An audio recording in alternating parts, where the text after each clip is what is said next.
7:30, we call the meeting to order.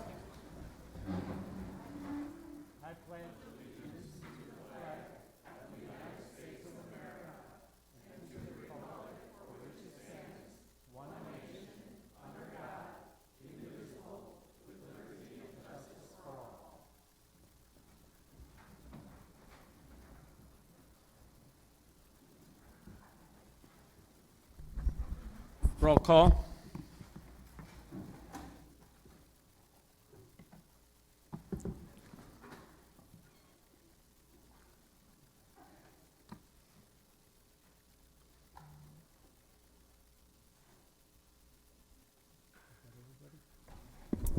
There are 20 supervisors present. Supervisors Berg, O'Day, and Franco are excused. Okay. Also, we have some youth in government present. Ida Hawkins from the Finance Administration, Nancy Price from the Executive, Eric Lemire from Human Services, Benjamin Rodolph, I believe, Judiciary and Law, and Alexa Didinsky from Judiciary and Law. Welcome here. Okay. The board will now hear citizen comments for a maximum of 90 minutes. This is an important part of the job of legislators, providing the opportunity for us to hear directly from those we represent on issues of public interest and concern. It is vital, however, that this portion of the meeting proceed in an orderly manner, providing an opportunity for people both to hear and be heard fairly and equally, no matter what their opinion. It is also vital that members of the board and members of the public act civilly and courteously. It is the responsibility of the chair to ensure that this occurs. Persons wishing to address the board will be provided one opportunity to speak for up to 5 minutes, unless further time is granted by the chairman. Citizens are requested to address their comments to the board as a whole and not to address individual supervisors. Further, as this is not an opportunity for debate, citizens are asked not to ask questions directly of either individual supervisor or the board as a whole, as they will not be answered during citizen comments.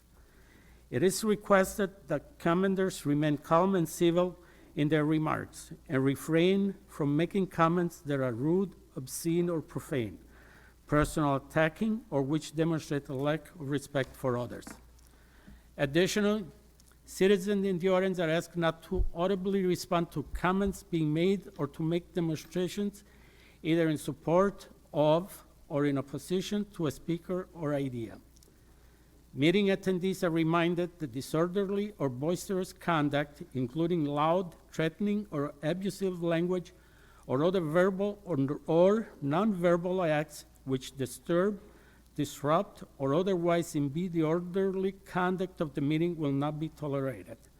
Signs, placards, banners, or other similar items are permitted only to the extent they do not disturb, disrupt, or otherwise impede the orderly conduct of the meeting. Meeting attendees are asked to remain seated unless speaking at the podium or entering or leaving the meeting. Actions which are disorderly or which disturb the meeting may result in an individual being called out of order. Being called out of order may result in an individual being asked to change their behavior. Failure to modify behavior may result in being asked to leave the podium or leave the meeting. If an individual, having been asked to leave the meeting, refuses to do so, the chairman may request any law enforcement officer on duty to remove the person. Okay, with that being said, we're going to start with citizen comments. So can you please get to the podium, state your name and address. You have 5 minutes, and the clerk will notify when there is 15 seconds left.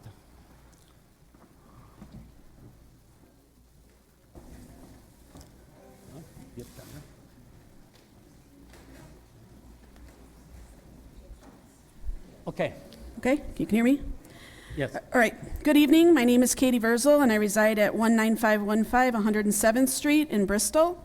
I currently serve as the corresponding secretary for the Republican Party of Kenosha County, and I'd like to take the opportunity tonight to address some comments from the last county board meeting regarding the Republican Party of Kenosha County and our campaign contributions to local candidates. Part of the Republican Party of Kenosha County's mission is to support local candidates running for office that share our conservative values. It is absolutely true that one of the ways we assist local candidates is by providing financial support. This financial support is entirely legal under all campaign finance laws, and we are proud to be able to provide it.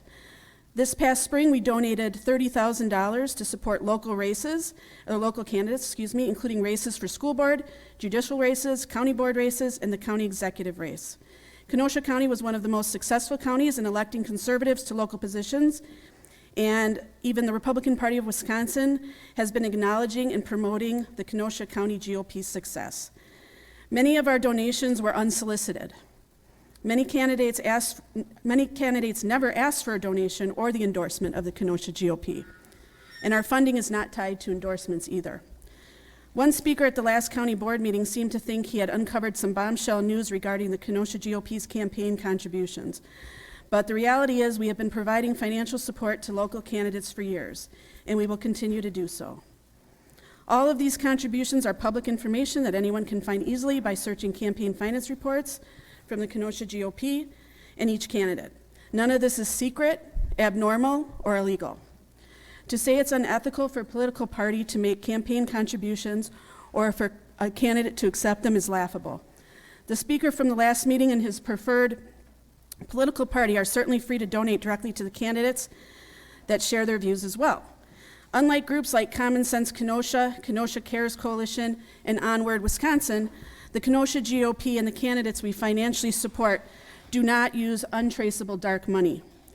In addition, many Kenosha County citizens are being untruthful when they say that the speaker at the last meeting was removed because of what he was saying.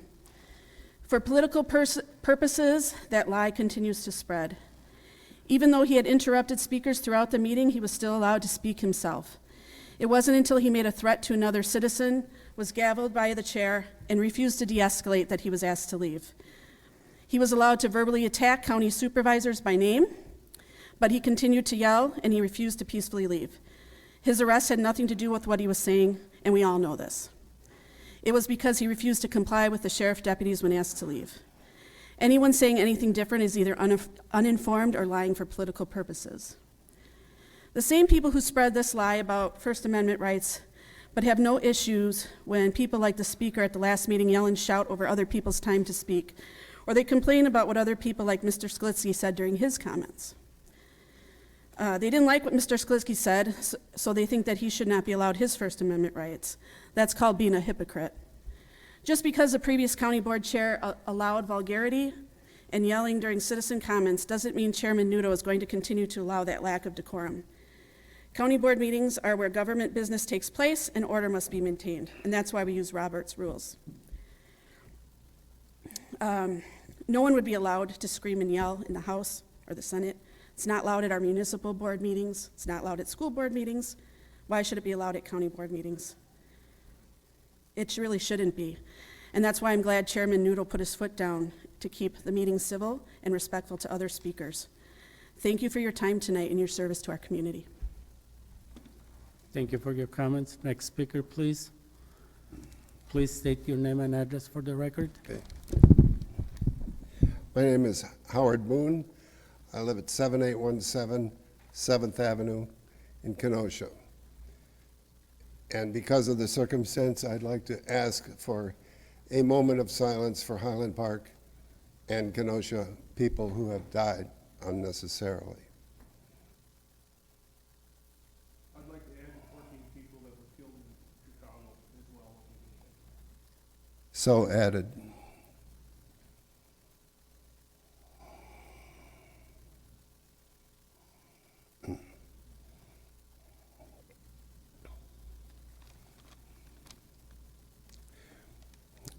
Thank you. That leaves 4 minutes for me. Thank you. We'll give you an extra 10 seconds if you need it. Okay, thank you. I've mentioned before, because I was an English teacher, that I can read the Second Amendment, and I'm showing it here again. The subject of the sentence is a well-regulated militia. I know that our culture has eliminated all parts of this Second Amendment except for the phrase bear arms. I understand that that has occurred, and it's being treated as if God intended it that way. I'm here to tell you, God is not on that side at all. I'm asking that the supervisors consider these issues that have occurred again and again and again, and that you have on your agenda the idea of adding more guns wherever they need to be. And I'm asking you to consider that the county staff have been consulted. I don't think so. I don't think that they have been asked to put down on paper what their wishes would be in respect to that issue. If not, I think it would be prudent to do that because they're the ones most affected. I think that if something happens as a result of that issue being approved, those people who vote for it will be, in my mind, accessories if something does happen as a result in a county office. That's a place for bureaucracy to operate and nothing else. So I would like to ask you all to take that seriously into your consideration when you make that decision, if and when it is made. And thank you. Thank you for your comments. Next speaker, please. Mary Magdalene, Moser, 2106 73rd Street. As I said at the last meeting, I'm here tonight as a woman and a mom to ask you to support the resolution amending the 2011 Resolution 63 and allow concealed carry weapons license holders to lawfully carry weapons in county buildings, because this is an issue of women's safety. No woman I know takes the responsibility of obtaining a CCW license lightly. We do it because we know that the only thing preventing a violent assault is that our former intimate partners know we are armed. Please support women's safety and support allowing us to lawfully carry weapons in county buildings. I also ask you to support the resolution to repeal the 1996 Policy Resolution 12 and adopt a policy regarding Kenosha County department heads. To be honest, personally, I believe all government employment for everyone should be capped at a maximum of 5 years total. No one should make government employment a lifelong career because it leads directly to the establishment of a pseudo-Mandarin class with all the attendant abuses and pitfalls that we are currently witnessing across our nation. But until one of you gets on board with my plan, the department head resolution will have to do. Furthermore, I am 100% in support of the resolution prohibiting the acceptance of grants or donations from non-government entities for the purpose of funding elections. If there's one thing we all ought to agree on, it's that corporate oligarchs like Mark Zuckerberg shouldn't be able to buy administrative control of our elections, and that is exactly what happened in the city of Kenosha. I know, because I've been a poll worker for the city of Kenosha for 19 years and a chief election inspector for 12. If we do not ban the corporate takeover of our election administration, we will have a bidding war among billionaires. Just because it turns out that your guy won in 2020, will you be just as comfortable when Peter Thiel or the remaining Koch brother or Mark Cuban or perhaps even Donald Trump himself decides to buy administrative control of our elections? If this corporate takeover of our elections is not stopped legislatively, all of those people will do exactly what Mark Zuckerberg did, and that's wrong.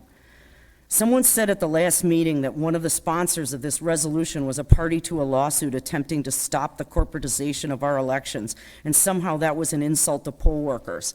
That's not true. Almost half of the parties in that suit are poll workers, including me. None of us was insulted, and we are suing to stop this because it's undemocratic and wrong. Thank you. Thank you. Next speaker, please. Veronica King, 5518 34th Avenue, Kenosha. Good evening. For the last several weeks, 2-3 months, the county board and the Law and Judicial Committee has been discussing allowing carrying concealed weapons in our county buildings. All the time, energy, and effort that you have been putting into allowing concealed weapons in our county buildings, perhaps that time, energy, and effort should be put into making sure that our county buildings have better accessibility for individuals with disabilities. I'll give you an example. During the Rittenhouse trial, CNN, MSNBC, and Court TV were parked right across the street in the law enforcement spots right up against the building. You had a law enforcement officer, a county deputy, blocking any traffic coming down 10th Ave. Yet there's a handicap or a disabled parking spot right outside this building that you didn't get access to because the deputy was blocking that spot, which is an ADA violation. Blocking 10th Avenue also blocked people's opportunity to the disabled parking spots that were in the public safety building. But yet you want to waste your time and energy on a resolution on guns in county buildings, but yet you don't want to make your county buildings more accessible for individuals with disabilities. I myself is an individual with a disability. I have rheumatoid arthritis running rampant. Both feet, both ankles, the right hand, left hand, right shoulder, right hip. And I had to tell that deputy, you are in violation of ADA by blocking access to disability parking. So when's the last time a study's been done in this county to take a look at the number of disability parking spots at all of our county buildings? And how accessible are they for citizens with disabilities? Why not move the law enforcement spots right outside this building to the public safety building and make those spots disability accessible spots for people with disabilities so that they can get to the courthouse and public safety building and over here instead of having to walk around the building? So you mean to tell me CNN, MSNBC, and Court TV had priority over citizens in this community? So which of you wants to meet with me to draft a resolution to take a look at disabled parking for citizens with disabilities in this community rather than waste your time on allowing guns in our public buildings? Okay? In society, people are living longer. So you know what? We're going to have more seniors and more people with disabilities. So when is the county going to do a study to determine if we have enough spots along our buildings? So as we're preparing to remodel 52nd Street for the Kenosha County Job Center to move over there, now's the time to do that study to make sure that there's adequate parking, disabled parking, close enough to the building versus law enforcement having access to the courthouse when disabled people have to walk further than law enforcement. Something to consider. So I'm willing to meet with any of you that is willing to take a look at this and draft a resolution that I'm sure will be passed unanimously by all of the county supervisors instead of focusing on guns in our public buildings. Thank you. Thank you. Next speaker, please. Hello, my name is Michael Thompson, 201 68th Place, Kenosha. I'm here tonight to urge the Kenosha County Board of Supervisors to oppose the resolution repealing 1996 Resolution 12 and adopting a policy in which all county department and division heads could be appointed or removed at the pleasure of the county executive. I feel very strongly about this for 3 reasons. First, the current policy has functioned well and has helped develop strong bonds between the various departments and the county administration and brought about department heads who are well qualified for their position. Any of them can still be removed for cause with concurrence of the county board. Second, the proposal before you would create several dangerous possibilities. A, it can well create job insecurity and distrust by employees who have risen through the ranks by their proven ability. B, it places excessive power in the hands of the county executive. C, it creates the opportunity for favoritism and cronyism over proven ability. D, especially important is that it sets up the county government to fall into the current political trap of partisanship, which has largely paralyzed state and federal governments. Whether it's R versus D, east of the I versus west of it, however you want to look at it, passage of this has a good chance of alienating 50% of Kenosha County and creating an us versus them attitude towards county government in general. Third and finally, as one who has been involved from my profession with both state and federal legislators for over 50 years, that's 5-0, the current partnership forcing both public and politicians to take extreme positions just to remain faithful to their traditional affiliation does not have to exist. And Kenosha County is an excellent place to prove it. Some examples from the past. President Ronald Reagan and House Speaker Tip O'Neill were well known for sitting down and reaching compromises to pass important legislation to deal with the problems of the day while avoiding extreme positions that alienated too many of either party. In Wisconsin, Governor Tommy Thompson appointed Democratic Senator Tim Cullen as Secretary of the Department of Health and Social Services, showing that he wanted to reach out and be governor for all the people. And having been elected to 4 terms, it seems like it was pretty successful. Also, he and Democratic Senator Joseph Andrea of Kenosha famously worked together, so they both had a reputation for getting things done. In conclusion, when the current law works, keep it, and don't try to fix something that isn't broken. Second, citizens of Kenosha deserve fair, impartial, and transparent government. Retaining current policy does that, but the proposed resolution does the opposite. Third, don't let Kenosha County fall into the trap of extreme partisanship when the new administration wants and needs to build trust. Thank you for your attention. Thank you for your comments. Next speaker, please. Good evening. Hope you all had a wonderful Independence Day. My name is Matthewschutzner. I live at 3637 121st Place in Pleasant Prairie. I am here to strongly encourage you to vote in favor of removing the ban to carry one's weapon into certain county and municipal buildings.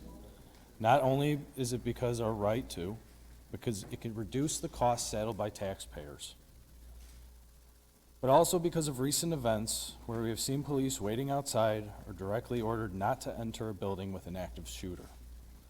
In recent memory are examples of Uvalde and Parkland shootings. But even here in Kenosha, police were told not to intervene in many situations during the 2020 riots. The owner of Anytime Fitness building on 6th and 56 called 911 during the riots since he lives in the basement of his business. He was told to barricade the door because police would not send help. In an emergency, seconds count. On average, police response times are about 4 to 5 minutes. Personally, I would not want to wait that long just for them to arrive, and I can't imagine what it would be like to see them waiting outside. The workers of our county and municipal governments should have the same right to personal protection as everyone else. Consider also the last county board meeting in which a belligerent person used his speaking time to directly harass members of the board, threaten another citizen, and refuse to comply when the authorities asked him to leave. There are unstable, angry people ready to pick fights in this world, and there should be no question about whether a citizen may or may not defend their safety and the safety of his family if a threat should arise. As of last year, the Wisconsin DOJ reported that almost 1 in 8 adults in Wisconsin are concealed carry permit holders. The number of concealed carry license holders have doubled since 2019 and 2020. I myself am a concealed carry holder. We go about our lives every day with no issues, and the 7 out of the 8 are none the wiser. You pass us every day when you're shopping in Woodman's, eating at restaurants, or passing us with a friendly wave on the bike trail. County and municipal government buildings are no different from these other public places, and there should be no logical reason to treat them any differently. Again, I urge you to end this needless ban on concealed carry in the affected locations. Thank you, and I appreciate your consideration. Thank you. Next speaker, please.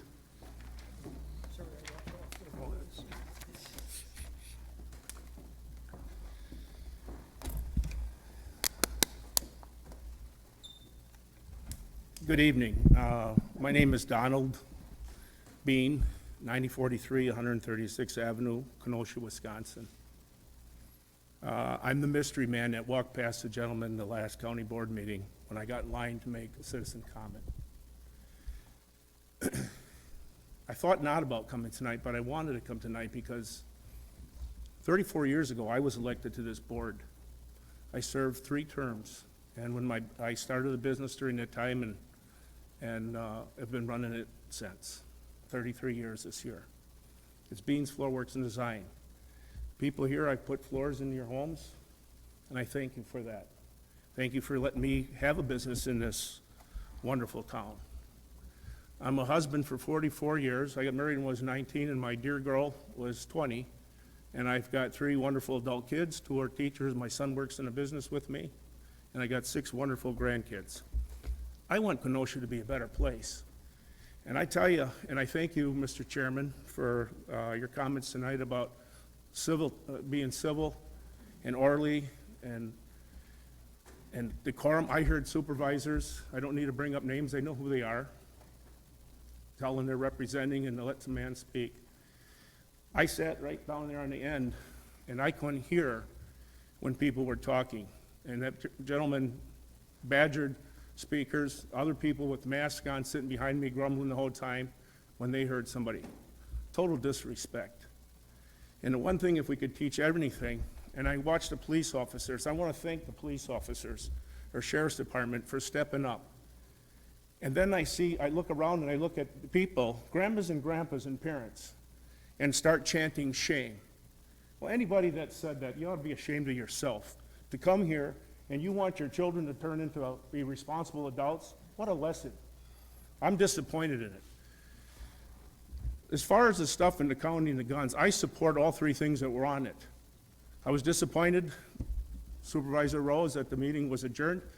Kenosha is 33 miles long, 12 miles wide. People drive down here. We don't live 5 minutes from the doorsteps here. Takes us a while to get here. Price of fuel and gas now between $5 and $6.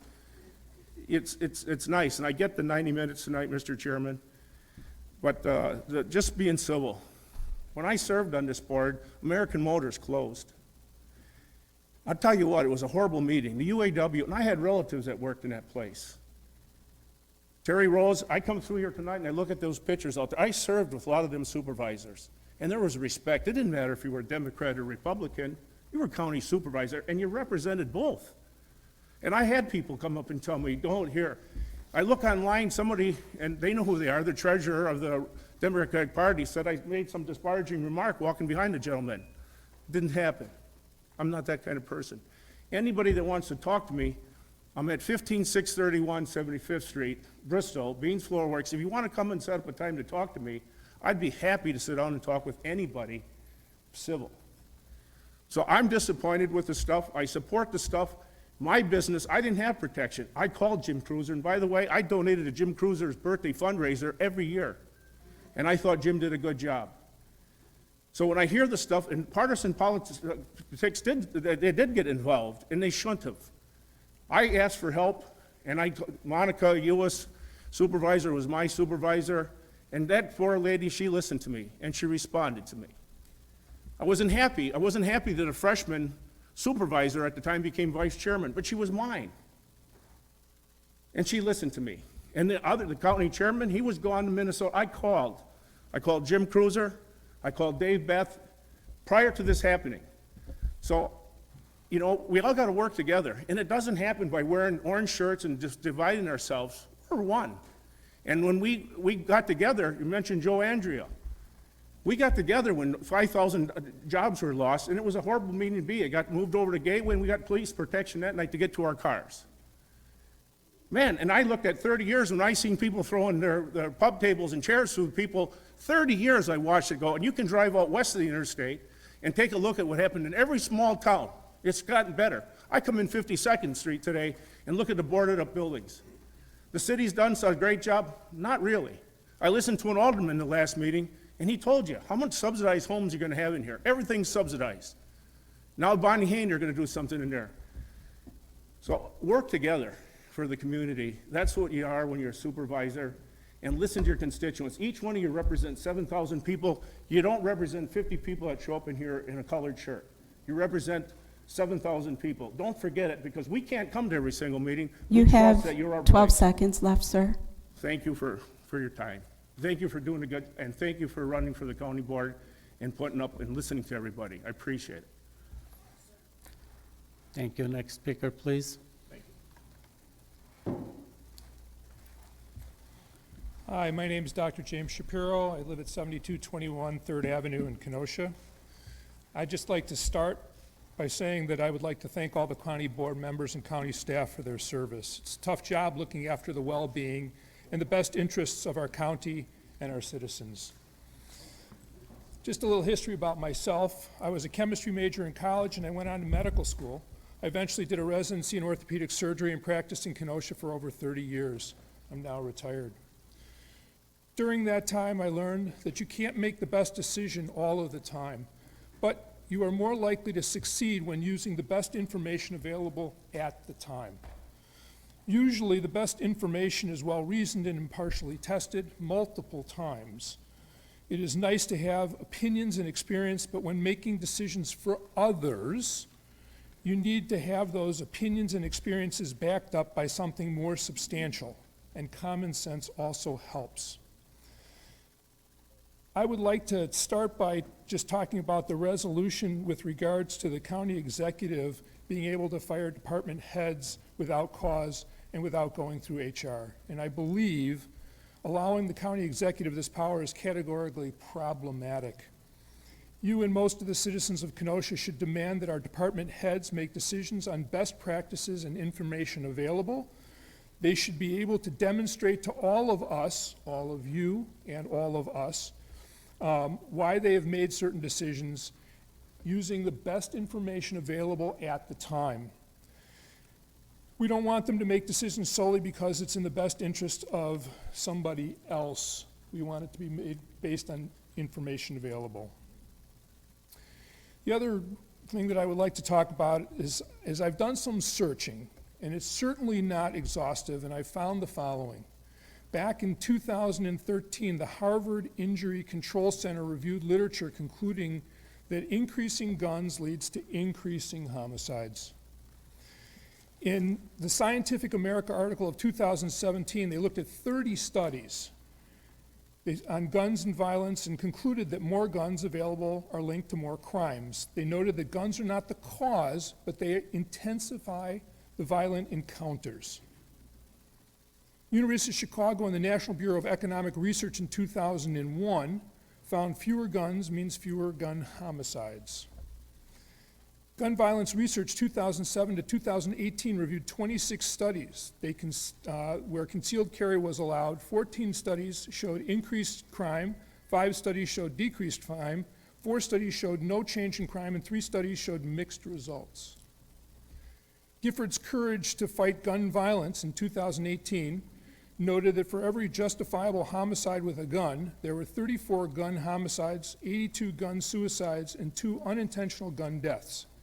People successfully defended themselves with a gun in less than 1% of crimes in which there was a contact between the perpetrator and the victim. An FBI analysis of 160 active shooter incidents from 2000 to 2013 found that active shooter incidents were rarely stopped by armed individuals who were not law enforcement returning fire. In fact, 4 times as many shootings were stopped by unarmed citizens restraining the shooter. The RAND Corporation found that in 2020, effects of concealed carry law and violent crimes showed inconclusive results. And the study by Everytown for Gun Safety in 2022 concluded weaker gun laws were associated with higher rates of gun deaths. You will be voting on the resolution to allow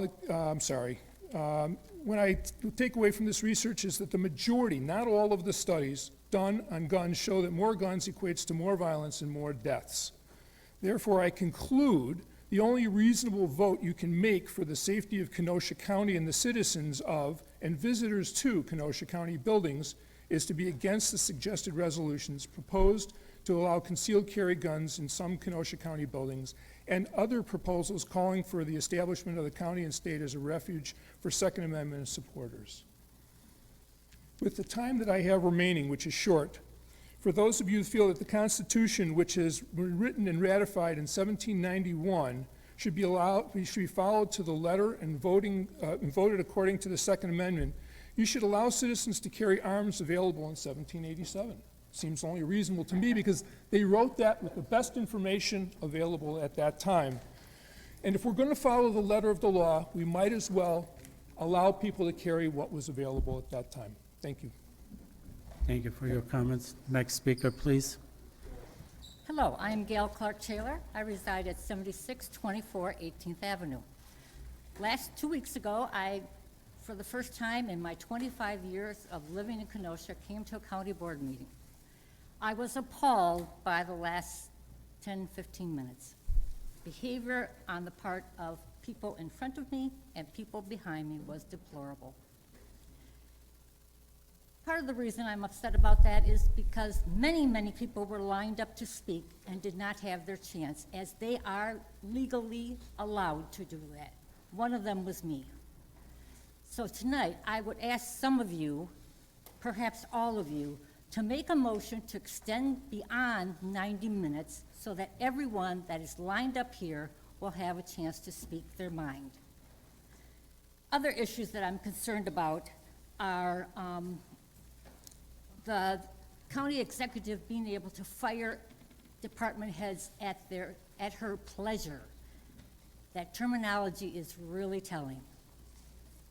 It tells us that we're in for revenge and stigmatizing, and we are not considering the lengthy time of service that those department heads have had, their excellent service, their training and accomplishments, and we are just throwing it out the door because the county exec does not agree, or the county exec believes that the department head does not agree with their politics. Totally wrong. As you work your way up in the structure, the hierarchy, you deserve to have all the protections that the lower level employees have, not to be subjected to having those protections taken away just because you're a department head. Another concern that I have is our proposal to be a sanctuary county, to basically, in theory, saying that we don't care what the state implements, we don't care what the federal government implements. We are not going to put any time or effort into enforcing those federal laws or state laws. We are just going to make our own laws here in Kenosha and go on our merry way. Absolutely disgusting. And of course, I am not in favor of lifting the gun ban. When you think about last night's incident in Illinois and I don't remember exactly the numbers that I read, but I believe it was at least 6 people killed and about 40 people injured. And this was done by a man who had 2 guns that he was legally allowed to carry. There was no indication before last night that he was going to be up to something like this. Now, imagine here, in this very room, imagine someone that has the legal right to carry, comes in here with their gun and starts shooting somebody up. Doesn't matter what their reasoning is. Doesn't matter if they're mentally ill. Doesn't matter if they just had a bad day or are pissed at somebody. A lot of people are going to be injured. And then I counted 4 sheriff's officers. They're all going to rip out their guns, and hopefully they're not going to shoot nilly-willy. They're going to have better aim. They're going to refrain from making a shot unless they have a clear target, but there are going to be some injuries resulting from them. And then imagine the 1 in 8 present in this room all whip out their guns. They are not going to exercise any of that restraint. They're going to take shots there to be, anyone in the area ended up being shot and killed. This is a bad idea. Protect the citizens of the county. Keep the laws in place that we need them to be safe. Thank you. Thank you. Next speaker, please. Hi, Chair Nudo, I have a couple of questions before I start. First of all, I have a sign telling Kevin Matthewson he does not have permission to take my picture. Okay, as I mentioned from before, we're not going to answer any questions, so please don't even ask questions. Could somebody hold this sign for me? Thank you. And then I want to make sure that, okay, I will assume that, I wanted clarification on something. Sure, and please state your name and address too. Okay, I am not allowed to state the names of the supervisors, is that correct? Okay, so then I have a visual aid, thank you. I want to follow the rules. No problem. Okay, all right, thank you, good evening. My name is Heidi Helgeson. I live at 6507 40th Avenue in Kenosha.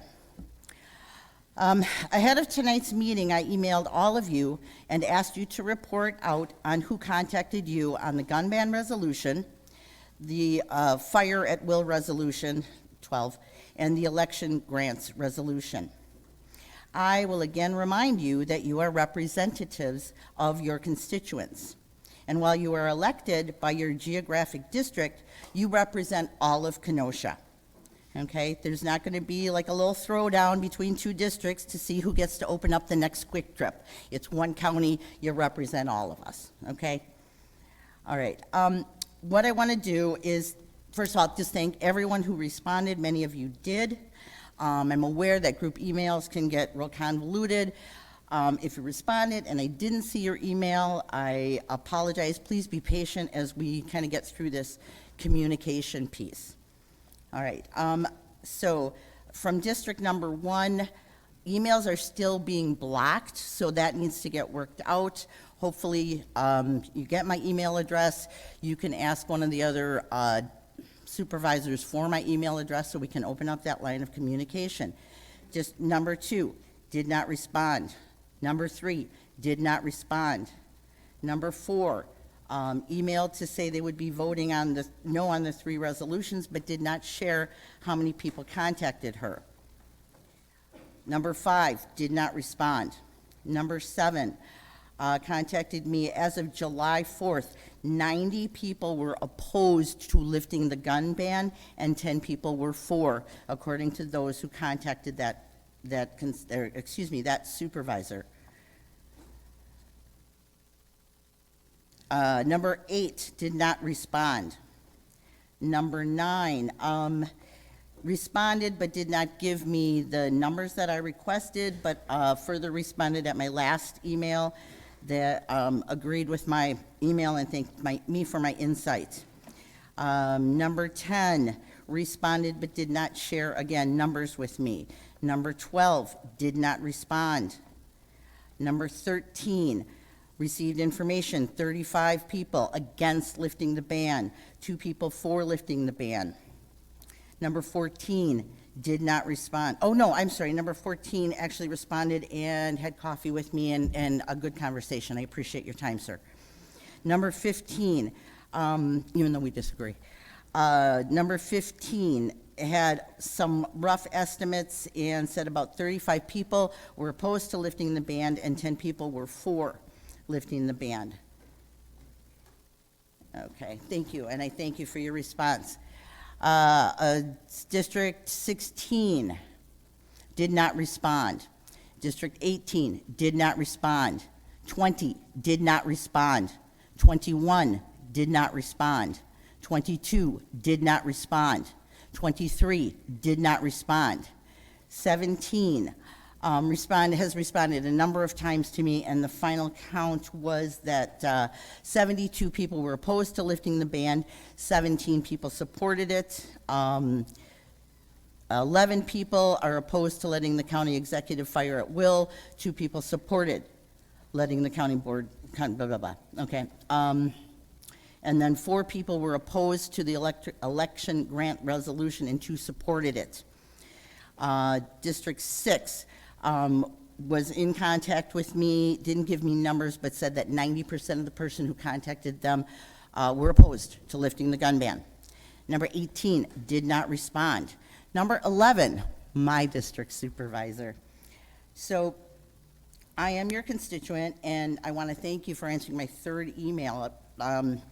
There was some concern as to whether or not you found the 2nd email, so I resent it to you, so that's good. But you did say you weren't going to participate in my survey. And I just want to be real clear for you and anyone else, I am collecting data, okay? Refusing to answer the question of a constituent, that's data, okay? And this data is going to turn out to be a record of your performance as a supervisor, all right? Now, if it was me, I wouldn't want anybody to think I had something to hide. I wouldn't want to not answer a constituent. Okay, I'm sure you don't, but I wouldn't want anybody to think I did. So I would want everyone to think I was being above board, and I would hope that all of us and all the county supervisors would act above board and do the right thing. You have 15 seconds left. Okay, the final count. Resolution 63, 232 people are opposed, 44 were for. Resolution 12, 23 for opposed, 0 for. The grants, 4 opposed and 2 for. Thank you. Thank you for your comments. Next speaker, please. Hello, everyone. Good night, good evening. My name is James Simmons. I live at 1460 67th Street, Kenosha, Wisconsin. And I am the law enforcement. I work in Lake County as a sheriff deputy. And I patrol the area of Highland Park. So the incident was a crisis situation. And my thing is that I stand for the Second Amendment. I stand for concealed carry. But I don't think we need those in court offices and court buildings that doesn't occupy jail and et cetera. My thing is that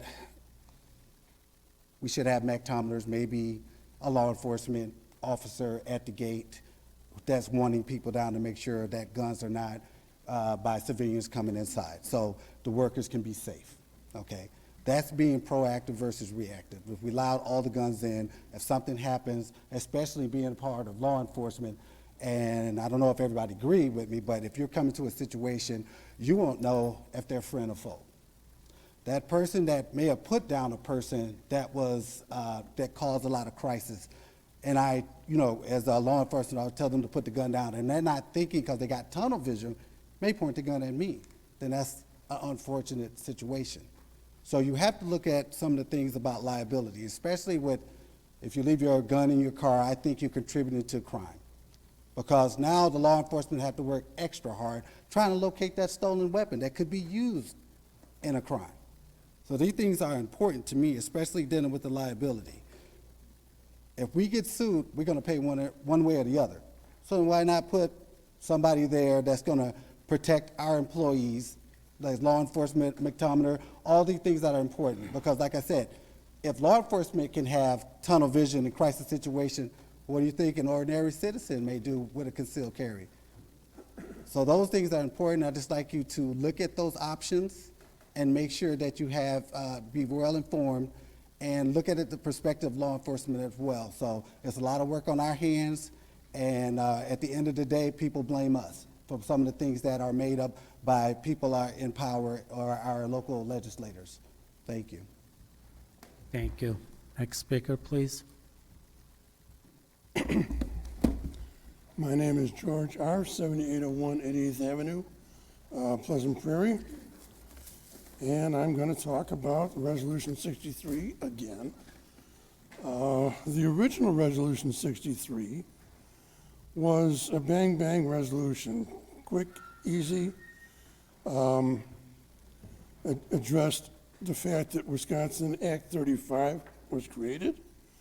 The next whereas, the new law provides that owners of property, including municipal governments, such as Kenosha County, may lawfully prevent possession of concealed weapons in their buildings by posting signs. It's done. Third one, in the exercise of prudence, public safety and responsibility, 11 years ago that's what this was, as a local government, it is best to control the presence of firearms, explosives, and other lethal weapons.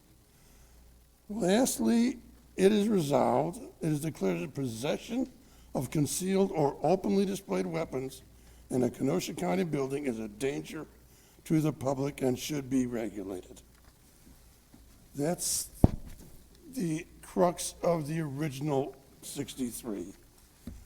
The amendment to 63 goes a little bit further. First off, we have to learn that the Second Amendment to the Bill of Rights gives us the right to bear arms. I already knew that. Didn't need to learn it. Then we keep going and going and going, and we have, be it resolved that the possession of some concealed or openly displayed weapons may be a danger to the public and should be regulated. Followed by policy of Kenosha County that illegal explosives should only be dealt with, and other things, should only be dealt with with duly sworn government law enforcement officers. Third, brandishing any weapon in Kenosha County buildings for the purpose of threat to cause harm shall be fully addressed to the fullest extent of the law. And finally, be it further resolved, there shall be the policy of the County of Kenosha that firearms and electronic weapons legally possessed and carried per Wisconsin state statutes are allowed in any building or on any grounds owned, leased, or controlled by Kenosha County. That finishes this one up. There's still nothing to stop me from walking in here with my shotgun. This has nothing to do with concealed carry. It has to do with bringing weapons into this building. Now, the other issue is,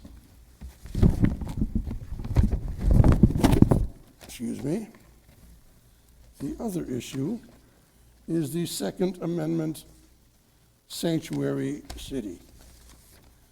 Essentially, what it says is that this board can determine what is and what is not constitutionally legal. You guys don't get to do that. You guys are legislators. You can make up laws, but you can't decide what's legal and what's not legal. If the Supreme Court says it's legal, you will get out of the way and let it happen.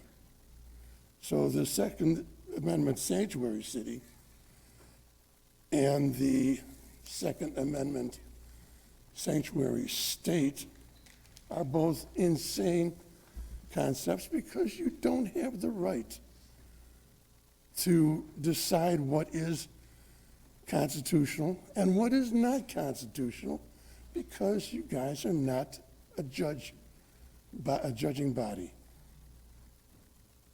So I'm not quite sure what The point is going to be to push that one forward, or both of them, because you are not around here to decide what is constitutional and what is not constitutional. And if we're going to do that, then it's time to put the Donald Trump tinfoil hat on, and I can take whatever spots you want to give up. Got your picture? Thank you for your comments. Next speaker, please. Hello Supervisors, my name is Jody Mirhoff and I live at 7220 First Avenue. I'm here to speak against the resolution to amend the 2011 Resolution 63. I would like to thank Corporate Counsel Joe Cardamone for helping with my open records request for all communications from Kenosha County residents to Kenosha County supervisors on this proposed policy change. The results? More than 5 to 1. That's a pretty decisive majority of the people you represent. This open records request revealed that for every one person who wants guns in Kenosha County buildings and parks, there were more than 5 times as many people who did not want guns in our buildings and parks. There were more than 5 times the number of people who wanted the ban to remain in place as there were who wanted to allow guns in those spaces. I'm guessing a lot of you waved flags, rode on floats, and in other ways celebrated democracy and our democratic republic this weekend at events throughout our county. As I'm sure you all remember, a democratic republic is one where the people take part in the decisions that affect the way our community is run. You were elected to your important seats in our county government to represent what's best for the citizens of Kenosha County. It's an important responsibility to represent your community, and one of which I'm sure you are all proud. But the decisions that come with your elected office aren't supposed to be reflections of your personal choices. Those decisions aren't supposed to reflect only the will of the people who voted for you. Those decisions shouldn't be made due to pressure from any political party that donated to you or any supervisor who serves on this board. You are a representative, and you are expected to make the best decision for the majority of the people in our county, whether they donated to you or not, and whether they voted for you or not. At a rate of more than 5 to 1, the people in our county told you bringing guns into our buildings and parks is a bad policy. All the members of the Kenosha County Board of Health, our experts in public health, told you this is a bad policy. Research and data clearly shows this is a bad policy. So you have to decide the real reason you are sitting in your seat in this room tonight.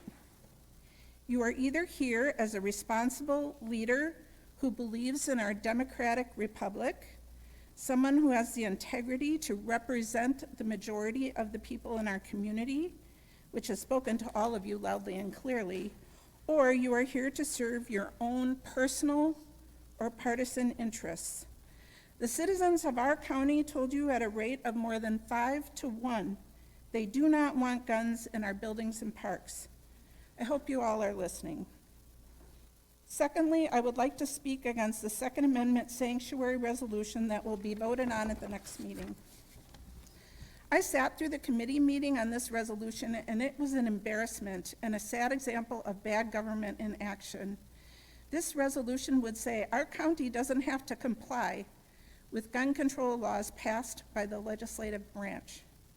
Yet corporate counsel told you during that discussion that this resolution would be meaningless, that federal and state laws would supersede a local resolution. The judicial branch is where laws are challenged, not by the Kenosha County Board. We have genuine issues in our county that deserve to be addressed. Addiction treatment, roads and infrastructure, mental health services, and so on. Yet instead of what's working for what's best for our community, some supervisors are choosing to waste time on a resolution that legal counsel has told them is unconstitutional and unenforceable. Please use your time on the county board to address issues that will benefit our community, that will make it a better place to live, work, and play, instead of continuing to engage in wedge issues that do nothing to improve the quality of life in Kenosha County. Thank you. Thank you. Next speaker, please. Good evening. My name is George Clark. My address is 7200 First Avenue in Kenosha. I'd like to share my thoughts about the proposal before the Board of Supervisors to amend the prohibition against carrying guns on property owned by Kenosha County. When I first became aware of this proposal, I did then and now continue to question its genesis. It is my belief that governmental bodies such as this board have a responsibility to enact regulations and policies that are intended to protect the citizens of their respective jurisdictions, address issues that interfere with orderly and effective operations of various agencies and departments, and take steps to correct injustices or revise antiquated regulations that are not in the best interest of the public at large. Accordingly, I'm perplexed by the seemingly hasty introduction of this proposal, as I see no evidence of changing circumstances or the occurrence of events that suggest that the permissibility of weapons in county buildings and properties would correct any problems or deficiencies in the ongoing operation of county business. I'm inclined to wonder whether this proposal is truly grounded in a logical, systematic attempt to improve county government and the well-being of its citizens, or an opportunistic attempt on the part of some supervisors to gain favor among a subset of their constituents. Given the absence, to my knowledge at least, of other compelling reasons, I must presume that the desire to overturn this ban on weapons in county-owned facilities is motivated by a desire to protect the public. On this subject, I offer for your consideration portions of an article entitled, "Who Stops a Bad Guy with a Gun?" that appeared in the New York Times on June 22nd of this year. Quote, "What stops armed bad guys is armed good guys," end quote. Senator Ted Cruz suggested in the wake of the Uvalde shooting, echoing many other gun rights advocates over the years. Researchers who study active shooter events say it can be difficult to draw broad policy conclusions from individual episodes. There were at least 433 active shooter attacks in which one or more shooters killed or attempted to kill multiple unrelated people in a populated place in the United States from 2000 to 2021. The country experienced an average of more than one a week in 2021 alone. This data comes from the Advanced Law Enforcement Rapid Response Training Center at Texas State University, whose researchers work with the FBI to catalog and examine these attacks. Quote, "It's direct, indisputable, empirical evidence that this kind of common claim that the only thing that stops a bad guy with a gun is a good guy with a gun is wrong," said Adam Langford, a professor at the University of Alabama who has studied mass shootings for more than a decade. "It's demonstrably false because often they are stopping themselves." Armed bystanders shooting attackers was not common in the data, only 22 cases out of 433. The data included 249 attacks that ended before police arrived on the scene. In 64 of those attacks, a bystander subdued, by other means, the attacker 42 times. In the remaining 22 of those attacks, a bystander shot the attacker. Of those, the bystander was a citizen in only 12 cases, a security guard in 7, and an off-duty police officer in 3. The actual data show that some of these kind of heroic Hollywood moments of armed citizens taking out active shooters are just extraordinarily rare, Mr. Langford said. In fact, having more than one armed person at the scene who is not a member of law enforcement can create confusion and carry dire risks. An armed bystander who shot and killed an attacker in 2021 in Arvada, Colorado, was himself shot and killed by the police who mistook him for the gunman. I respectfully and sincerely urge you to consider the very real possibility that an armed and disgruntled Kenosha County citizen or one with significant emotional issues decides to open fire in one of our county facilities. And I ask you to deeply consider how you might feel then about your support of this proposal before you this evening. Thank you. Thank you. Next speaker, please. Lori Hawkins, 18513 102nd Street, Bristol. Good evening to the board, and thank you for acting as public servants to us. I know your job is difficult, and I appreciate you. I'm asking you tonight to please vote against the resolution to repeal 1996 Policy Resolution 12. There are several reasons why a new policy resulting from this resolution are not in the best interests of Kenosha County. County division heads do important work and earn their leadership role because of their expertise in their fields and their ability to lead a division. If Kenosha County is to run as a successful business to serve our citizens and to grow, then leaders of county divisions and departments must be experts in their field. We must be able to attract and retain talent, and we can't do that in a punitive environment of at-will leaders and in serving at the pleasure of one person. I'd rather have these important positions whose decisions affect our lives filled by experts who will do the work at hand to the best of their ability without worry that their jobs will become revolving doors depending upon who is elected to the office of county executive every 4 years, or that they might not even be given 4 years based on the pleasure of any county executive. In addition, I believe that the resolution having to do with funding the administration of elections should also be voted down. As we stand, there are already checks and balances in place that determine how funding may be accepted for this process. There is no issue with the funding of the process or of the very competent and hardworking public servants in the office of the county clerk. This resolution is a smokescreen. It serves to sow doubt in our county clerk's office and in our elections. Lastly, I'd like to address the resolution to amend 2011 Resolution 63.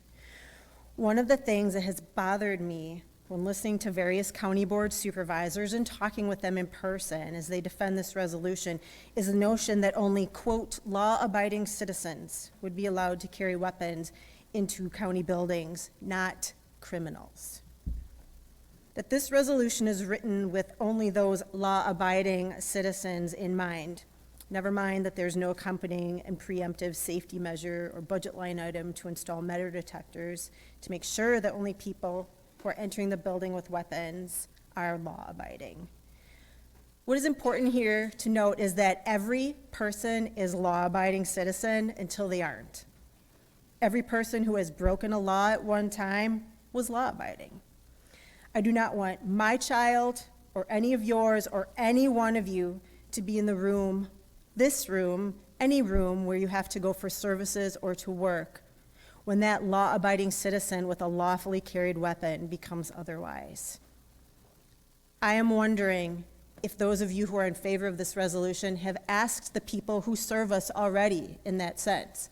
If you've talked to the deputies in this room who serve us well and who are here trained to within an inch of their lives to protect us. If you've talked to those people who have to go to work in these county buildings every day, or to those people who have to go to them for services, not by choice, but because they must.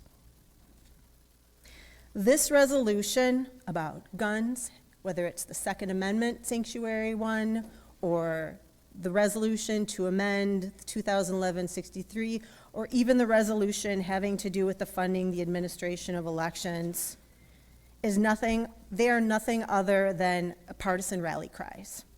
They're meant to be emotional, and they're meant to make people feel like their freedoms are being stepped on, when in fact, there is no reason at all to amend Resolution 63.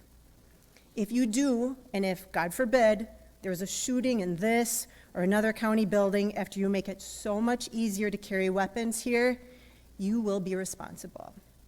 Maybe not in a legal sense, but in a moral sense. Thank you. Thank you. Next speaker. Amanda Becker, 1807 81st Street. Thank you all for your service. I'm here to speak out against a few of the resolutions on this evening's agenda. The first resolution that I'd like to address is the resolution to repeal 1996 Policy Resolution 12 and adopt a policy regarding Kenosha County Department and Division heads.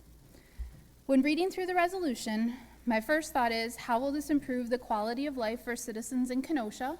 How are we moving citizens forward? Also, what problem is this a solution to? To keep and attract quality talent, it is important that an organization has fair and ethical hiring practices, that candidates are appropriately vetted for their position, that candidates are qualified, and if disciplinary action needs to be taken, protocol to do so is fair, consistent, and appropriately documented. This resolution does not take any of these qualities into consideration. Instead, this resolution indicates that the county exec has the power to appoint decision heads that will be confirmed by the county board. It also states that any department or division head can be removed at the pleasure of the county executive. Nowhere in this resolution does it state anything about qualifications, experience, proper vetting, etc., nor does it speak to ethical practices needed to dismiss employees. It sounds to me a lot like the beginning of a toxic work environment, with no checks and balances, employees kowtowing to the county exec, and not necessarily making decisions that are in the best interest of the community for fear of being removed at the pleasure of the county executive. One last note, the resolution also brings to mind the current dysfunction in our state government, where our governor cannot get his leads in place 3.5 years after winning his election due to the state legislature refusing to even entertain his appointments. Is this where we're headed? What are we solving for? We could easily be in a position where the county executive nominates a head and the board refuses to approve them, and we have positions open. I'm asking you all to vote against this resolution. The second resolution that I would like to speak on is the resolution prohibiting the acceptance of grants or donations from non-government entities for purposes of funding the administration of elections. One of my first thoughts while reviewing this resolution, again, what problem is this a solution to? And why is it one of the first pieces of legislation coming out of our board? The resolution focuses on a grant that Kenosha County did not take from the Center for Tech and Civic Life to use for the 2020 election. If Kenosha would have chosen to use the grant, it would have been perfectly legal. The process to use the funds is outlined in the Kenosha County Municipal Ordinance Code 2.11.6. Before any grant can be used, it needs to be brought before the Finance Committee and voted on by the county board. So there are checks and balances in place if we chose to take the grant. The resolution also alludes to responsibilities and actions that do not fall under the county, like GOTV campaigns, collection of ballots, voter registration. Why are we creating a resolution to legislate responsibilities that do not even fall under our county? I know that the real motivation behind this resolution is to sow doubt in the integrity of our elections and further the big lie that the 2020 election was stolen. The 2020 election in Wisconsin has been the most scrutinized in election history and has been confirmed by county canvassing boards throughout Wisconsin, recounts in Dane and Milwaukee counties paid for by the Trump campaign, post-election audits by state and local election authorities, a 10-month review by conservative Wisconsin Institute for Law and Liberty, a voting equipment audit by the bipartisan Wisconsin Elections Commission, a review by nonpartisan Legislative Audit Bureau, and multiple court rulings. Only a handful of people have been charged with voter fraud in the state out of the 3 million that voted in the 2020 presidential election. This seems like another hypothetical that we're legislating, but if you want to keep corporate money out of elections, I'm completely and totally on board. Let's start with Citizens United and overturn that. This resolution, if it's going to stay in place, should be rewritten to reflect accuracy before even entertaining a vote. Lastly, I spoke on this 4 weeks ago, and I've reached out to all of you with my thoughts, so I'm not going to rehash my remarks, but I am asking you all to vote against the resolution to amend 2011 Resolution 63. It is a tone-deaf resolution that is not going to improve the quality of life for citizens in our community. In fact, it will put more folks in danger. Second Amendment sanctuary, this one has no teeth and can't be enforced. Why are we even pushing this through? I I plead with you all to focus on actual legislation that will have a positive impact on our community and the lives of the folks in our community. Thank you. Thank you. Next speaker. I'm Karen Kempinen, 2223 23rd Avenue. First of all, I want to thank Chairman Nudo for reading the rules and expectations before this meeting. As we can see, it made a difference of night and day for having an orderly citizen comment portion, so thank you for that. And also, standing in line for an hour, I was looking over here at all the supervisors, and I also want to thank you for all of this time. You've all been paying such rapt attention to all of these comments, and I really appreciate your respect to listening to the comments of, different points of view. I am going to be speaking just against my concerns about the resolution to declare Kenosha County a Second Amendment sanctuary county.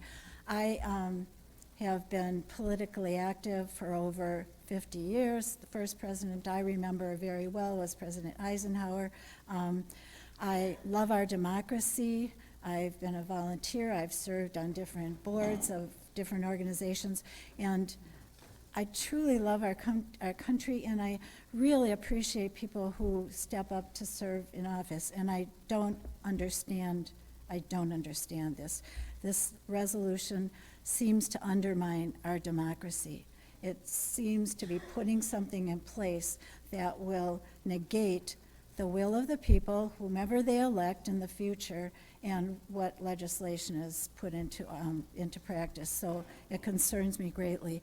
So as I looked at the resolution, it begins with, whereas any legislation considered by the Wisconsin State Legislature that would infringe upon the right to keep and bear arms and would ban the possession and or use of any weapons, including firearms, magazines, ammunition, or body armor.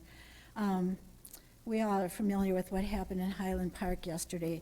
Dr. David Baum, a local obstetrician who treated victims on site, said the people who were gone were blown up by that gunfire, blown up. The horrific scene of some of the bodies is unspeakable. He went on to use the term eviscerated, meaning disemboweled. The gun that did that would be protected under this resolution. Now employed by individual citizens of Kenosha County for the defense of life, for their defense of life, liberty, and property. I really don't get this. I thought that's why we taxpayers are paying for local law enforcement departments. Is this resolution saying that our well-trained sheriff's department and police department are no longer necessary or appropriate, and that individual citizens are now responsible for law enforcement as they see fit? And the resolution goes on, for the purpose of hunting, recreation, or other lawful purposes. My father's family was from the UP. We have hunters in our family. I understand the need to hunt to feed your families or use firearms to protect livestock and all that, but I'm also a person of strong faith, and I have a great love for all of God's creatures, human or non-human. I do not understand the killing of God's creatures for fun. And what other destruction of God's creation with weapons is covered under the term recreation in this resolution? Proverbs 12:10 says, whoever is righteous has regard for the life of his beast, but the mercy of the wicked is cruel. And the resolution goes on to say that it wants to protect against requiring a firearms owner ID card, tax the possession of firearms or ammunition, or require registration and or confiscation of said weapons and ammunition within Kenosha County. So why have registration permits, licenses, taxes for anything then? For cars, as long as kids can reach the pedals, why not let them drive? For business, why not let them sell whatever or wherever they please? For professions, why not let anybody who thinks he's qualified to be a surgeon operate on you? And why not let people, no matter their background, if they want to teach your kids, let them teach your kids without a license? Why tax anything? Why not let people keep more of their money in their own pockets?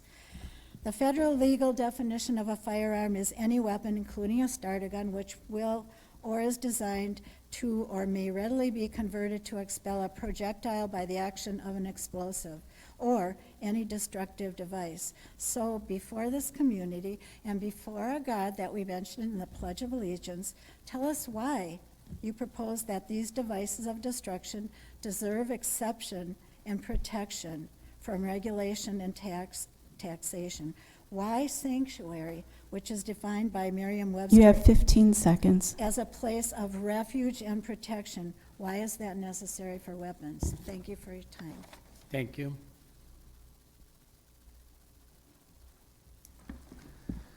My name is Richard Christensen, and I live at 3406 23rd Avenue in Kenosha. You've been good listeners. I hope my voice will work. We are in a national epidemic of gun violence. At the end of their report on yesterday's Highland Park shooting, PBS NewsHour reported that this was the 300th incident of a mass shooting in our country so far this year. 300th, and we're just barely past the halfway point. We would all like to make ourselves safer. Amending Resolution 63 and allowing guns in our county buildings will not make us safer. I would like to share some information from a Milwaukee Journal Sentinel article titled Research Shows Ways to Ease Gun Violence. Here are some facts. 1. Firearm sales have increased over 130% nationally in the past decade. There is evidence that when firearm sales increase, firearm-related violence and homicides increase. Concealed carry has increased gun sales. It has not made us safer. 2. In 2020, firearm-related injuries became the leading cause of death for children and youth ages 1 to 19 for the first time in the history of the United States. 3. Current Wisconsin law does not prohibit people with felony convictions, domestic abuse restraining orders, or other factors that would prohibit them from purchasing a firearm from a licensed gun dealer to buy those guns from other sources without a background check. I think there's a myth behind concealed carry, that if good citizens possess guns, we are all safer. We are human. People are not 100% good or 100% bad. Good people sometimes do bad things, things they regret. Good people sometimes get angry or feel hate. According to PolitiFact at the Poynter Institute, since 2007, there have been at least 37 examples of mass shooters who had concealed carry permits. Compared to 300 mass shootings so far this year, 37 since 2007 is a low number. I'm not trying to say that people with concealed carry permits are bad people. Some of my friends are concealed carry permit holders. By and large, they are good people. I'm not trying to condemn them. But good people are sometimes careless and don't put things away. If a gun is left out, it can have tragic consequences. Since the passage of Wisconsin Act 35, the concealed carry law, suicides are up and more youth are dying in gun accidents. Why? Because more guns are out there. People are human. They make mistakes. I heard a story on the radio about a 13-year-old boy who accidentally shot and killed his friend. His father had left a gun out. The boy removed the magazine from the gun, pointed the gun at his friend, and pulled the trigger. What a horrendous way to learn that removing the magazine did not remove every bullet from the gun. Law enforcement has the training and experience to carry a gun and use it correctly in an emergency. Most good permit to carry people do not have the training or the experience to know how to respond correctly in an emergency. People carrying a permitted concealed carry weapon are not likely to save you from a gun tragedy at work. Again, they are not bad people. They just don't have the background and training for this kind of emergency. Also, and this is a big also, if concealed carry weapons are allowed in county buildings, that also means open carry weapons will be allowed. To have an open carry gun in Wisconsin, you do not even need a permit. In this epidemic of gun violence, amending Resolution 63 is not good governing. It will not make people safer in county buildings. Please vote no on amending Resolution 63. Thank you for listening. Thank you. And it looks like we have time for 2, maybe 3 more speakers. I'll make it quick. Tom Stanzik, 8623 21st Avenue, Kenosha, Wisconsin. First thing I want to take on is the resolution. I know I spoke in detail, so I'll spare you all that again. But I do just want to reiterate the point that the idea that taking away the ban here from stopping law-abiding citizens from carrying is somehow going to lead to a criminal coming here and killing anyone.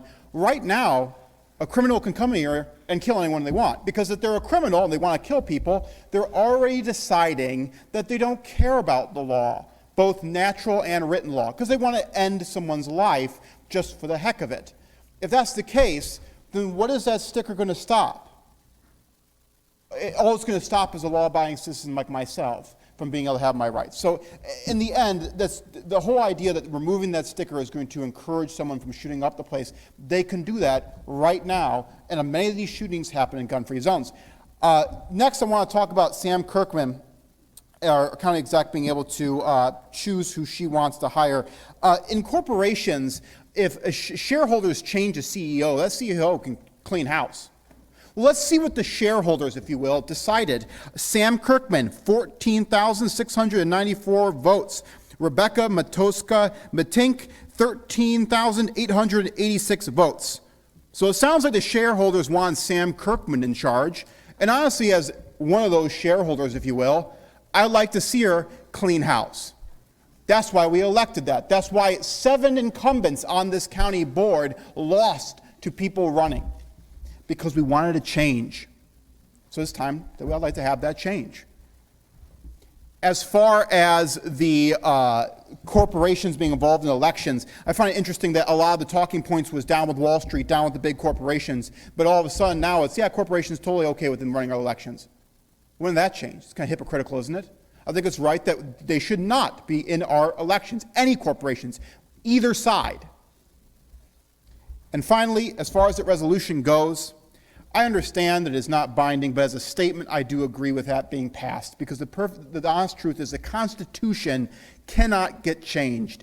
Those Bill of Rights were set and are the contract we have with the governments. They can govern us as long as they don't take those rights away. So if they're going to take away our Second Amendment rights just on a whim, that's wrong. Those are set in stone, and I would appreciate this county that they make it clear that in this county, we understand that. Thank you. Thank you. Next speaker.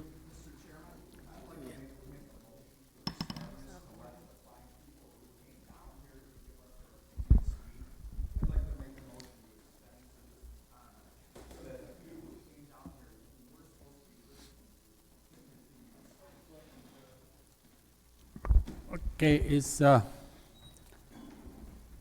just give me 1 second, okay?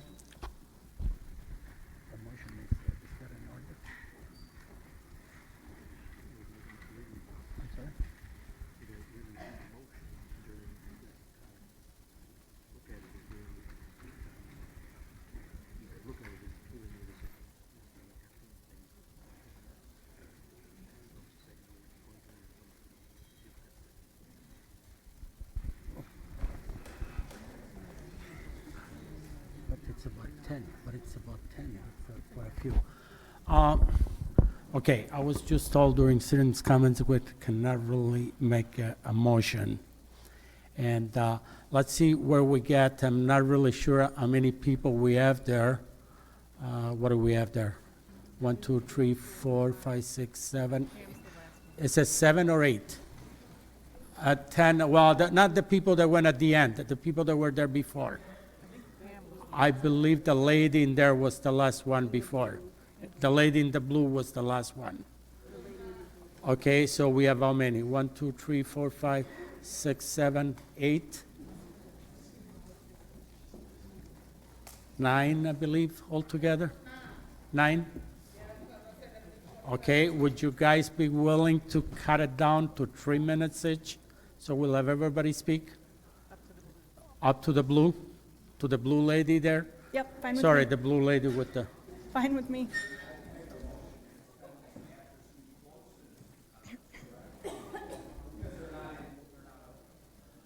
Well, my understanding is I could make a ruling and then you could appeal my ruling. But I think it would only be fair we go to the people that were in line when we started this discussion, and if we can give 3 minutes each so everybody can talk. Everybody okay in there? Okay, we'll do that. And we just go to the lady that was with the blue shirt. Okay. Go ahead. Thank you. Good evening. My name is Julie Bennett, 6313 244th Avenue, Salem. I'd like to begin tonight by addressing some of the animosity in the room from both sides of the aisle, because we all actually agree on the real issue being presented today. The real issue being that we'd all like to feel safer and to be safer. We'd like our families and our community members to feel safer and be safer. To know that we're protected from evildoers setting out to inflict pain and death on our community. However, where we differ in opinion is on how we go about providing that protection and safety to our community. There are many here tonight who are trying to convince everyone else that the answer is to enact more laws, to put up more barriers, and to restrict our Wisconsin citizens' rights to conceal carry firearms for their own protection. However, I'm not one of those people. Some say that the sign on the door acts as a safety net. I disagree. The people who will obey the sign on the door are the upstanding citizens in our community, not those hoping to bring pain and anguish to those around them. Weapons are not allowed on school premises, yet we unfortunately see shootings all too often. Once is too often. You say we should have an armed guard at county buildings. We can do that, but that only paints the guard as target number one and everyone else as sitting ducks. You say we should rely strictly on police to defend us. Police, unfortunately, are not always there and aren't always able to be on the scene fast enough. For example, the tragedy in Uvalde. Police were there, but were told to stand down for how long while the shooter was inside. I, for one, would like the ability to defend myself, my family, and my community if need be, in the event of a tragedy such as this or any other attack. And there was another attack. We are all aware of the horrific scene that unfolded just yesterday in Highland Park. My thoughts drift, as I'm sure many of ours do, to how I would have reacted if I had been there. What would I have done to protect the lives of my children and those around me, and of course, myself? As a Wisconsin resident, I have a concealed carry license and exercise my right to bear arms in order to protect my family and my community. However, in Illinois, the law prevents me from exercising those same rights in their states, in which case, I would have been left defenseless. There are always plenty of police officers at parades, yet even they were unable to stop the chaos that ensued. Who then does it fall to ensure an individual's safety if the police or armed guards cannot do so? The answer is, of course, the individual.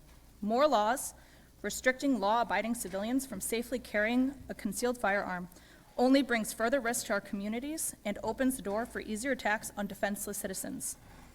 In conclusion, I would like to circle back to the main issue at hand here tonight, for me, is how we can, as a community, feel safer in these difficult and violent times.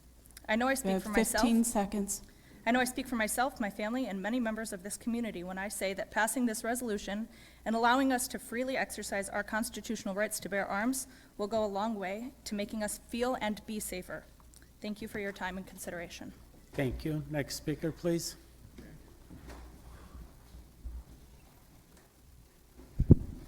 Hi, my name is Jeff Flanagan, 11502 7th Street, Sturtevant, Wisconsin. I'm not here in a position to lecture anybody. I'd just like to share my opinion. I do support any effort to uphold the Second Amendment. It's important to me as an individual, again, as the last speaker stated, to defend myself and my family.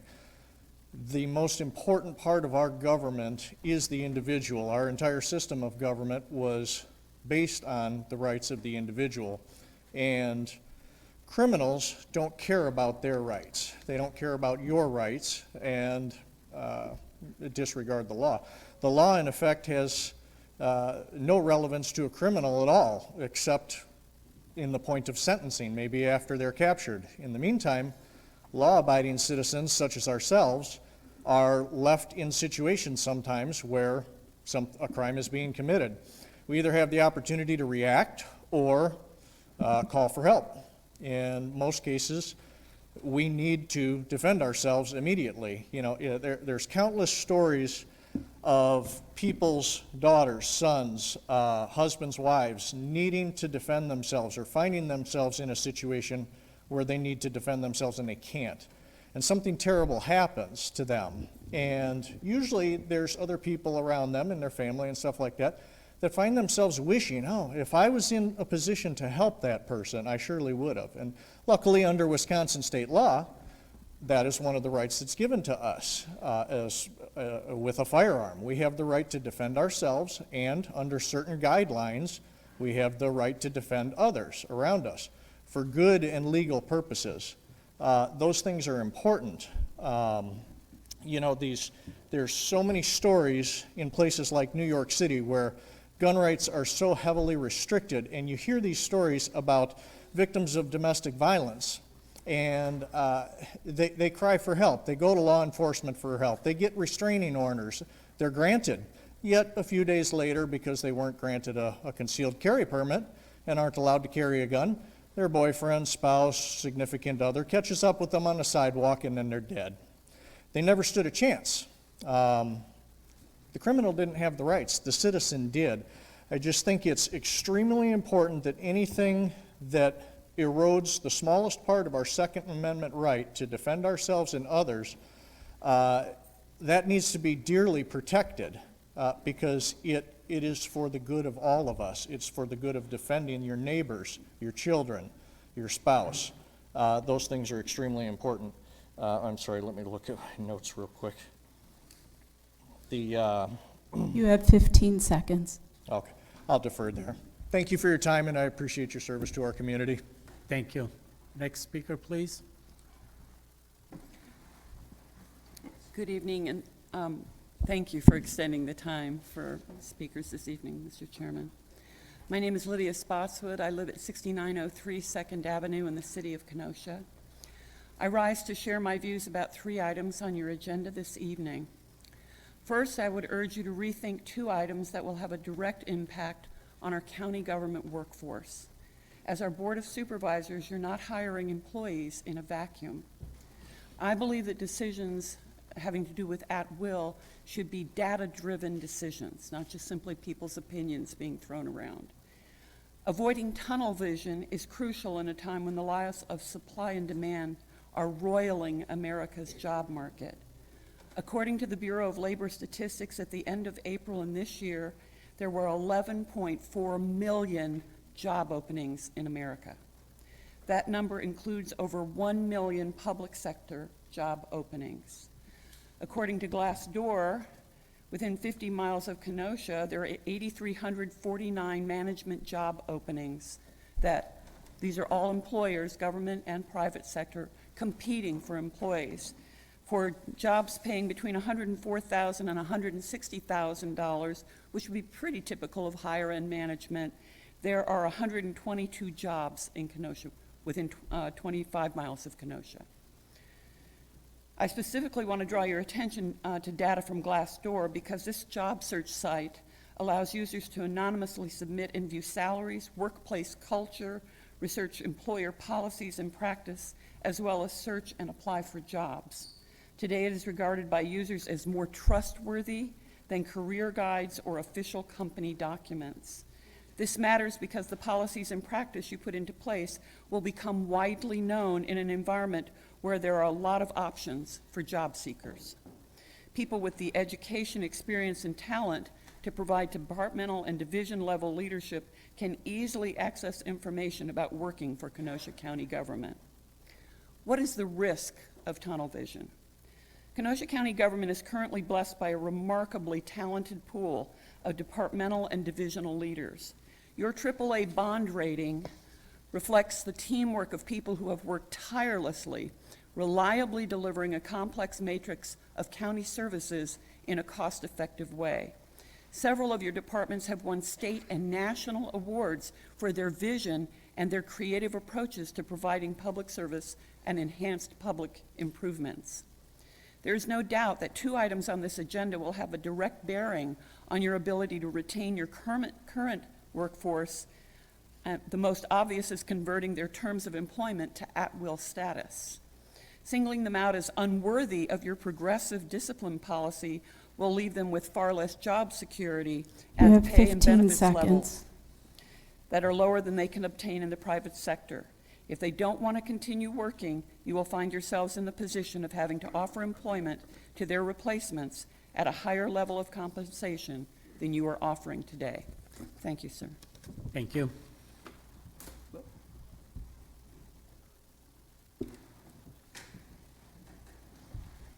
Good evening.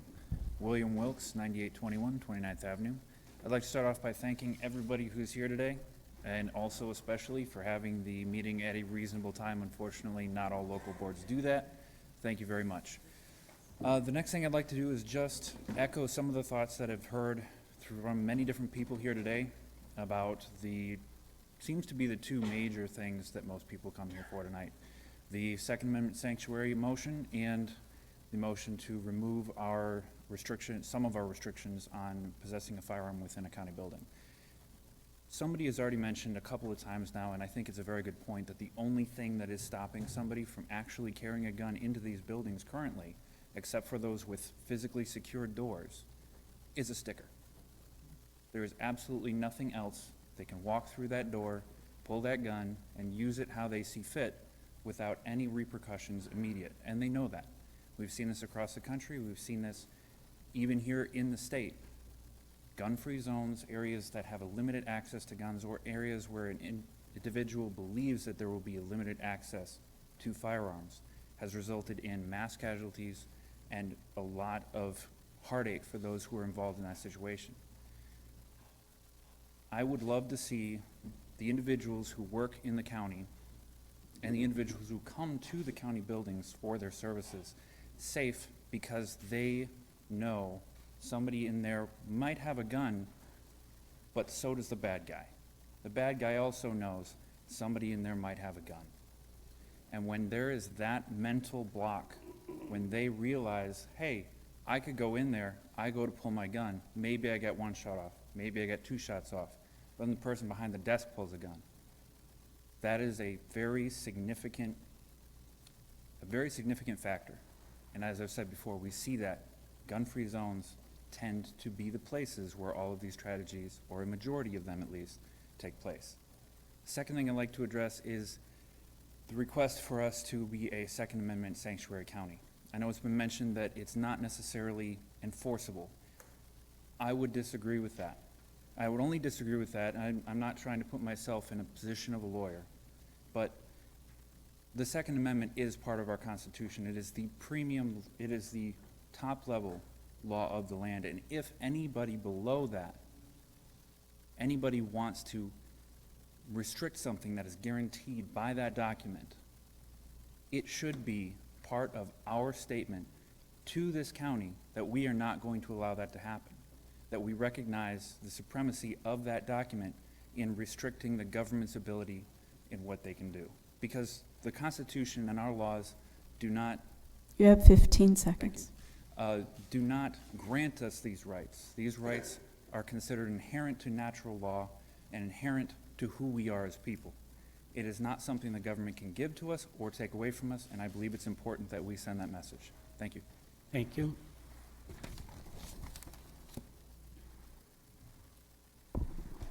Good evening. My name is Isaac Wallner. I live at 716 Sheridan Road, Kenosha, Wisconsin. Now, I stand before you as a founder of an organization called the Human First Project, so I come before you as a person who firmly believes in humanity, in human, not black and white, not left and right, just a simple pursuit of justice and equality and freedoms for all. Now, with that being said, when it comes to guns, the Second Amendment, I myself am a gun owner. I do conceal carry.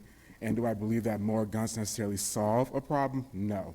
But if a resolution like this is to pass, what else is there? Do we just pass a resolution that allows free reign of guns, or do we add more, such as training for individuals who have guns? Access to, whether it be free government access or whatever it may be, they got to pay for it, whatever that may be, will be up for discussion and at a later time. But what more? Simply passing a resolution allowing people to carry guns is not enough in my eyes. They need to have access to be able to respond to a threat the right way. If somebody were to break into their house or come into this meeting right now and you have people carrying guns, how will they respond? A bunch of wild cards with guns is not safe either. Because when bullets start flying, bullets don't have a name that says, I'm going to hit this person. When bullets fly, they take anybody who is in their path. So a person who's not trained, when they pull the trigger, where is that bullet going to end? We don't know until it happens. So to just give people the free access to guns without proper training, to me, is not the answer. So to pass a resolution without more to that resolution, to me, is not okay. There needs to be more. What comes after that? To me, it's not as simple as saying we're going to pass a resolution, allow guns in county buildings or wherever they may be, and then stop there. The ball can't stop there. The ball needs to keep on rolling to really give people the opportunity to protect themselves and their families and others around them.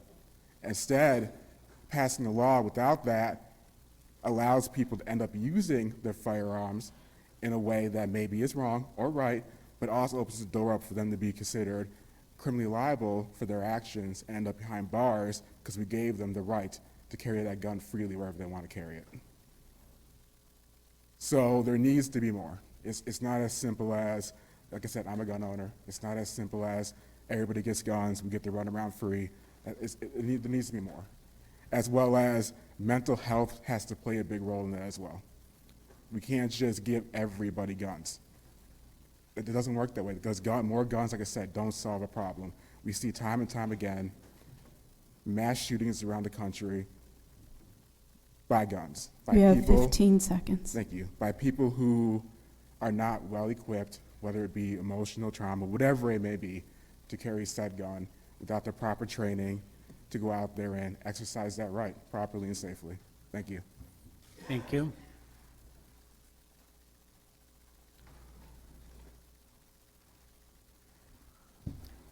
Good evening. My name is Carol McIntaggart. My address is 6675 235th Avenue in Paddock Lake, Wisconsin. I thank you for your time this evening, for allowing me this opportunity to comment on the Second Amendment sanctuary resolutions and in the county and in the state, and the proposal to allow firearms in more county buildings.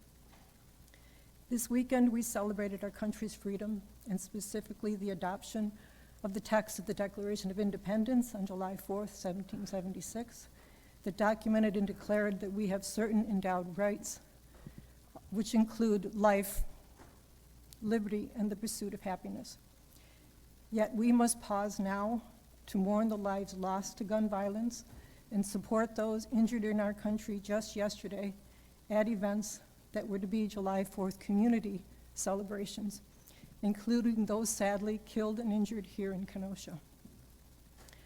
On average, 110 people die from gun violence every day in this country, and 100 more are wounded. In Wisconsin, on average, over 640 people die from gun violence each year. 68% of those firearm deaths in Wisconsin are suicides. Some may say suicide by police. Guns are the leading cause of death among children and teens in Wisconsin. Survivors' lives and our communities are changed forever. And I believe Kenosha has been changed by gun violence forever. Gun violence costs Wisconsin taxpayers millions of dollars every year. There is broad bipartisan support for legislative action to pass common sense gun laws. And at last, after more than 2 decades, our national leaders have recently passed the bipartisan Safer Communities Act. I am grateful for this modest measure of funding and initiatives of this bill that includes mental health provisions, enhanced background checks, and funding for school and violence prevention. I encourage our county government to work to take advantage of these funds and initiatives, not to preemptively decline or suggest that any legally passed gun safety laws should be circumvented or ignored. Only a court can overturn a state or federal law. Please do not allow firearms in more county buildings. Instead, please do install metal detectors in these sensitive public spaces. Please work with the law enforcement community. I think these proposed measures will make their jobs more difficult and will be confusing to the general public. I encourage our county board to work in a nonpartisan manner to ensure the life and liberty and pursuit of happiness of all of our citizens, to ensure our safety. Please put the community first. Especially, please work for the children who again are looking for adults. 15 seconds. Especially, please work for the children who again are looking for the adults for answers today. I'm looking for answers today. To show them where we can go to respectively work together to resolve difficult issues of our times, including firearm rights and safety. This is not easy work, but it is important work. Thank you for doing it, and thank you for your time. Thank you.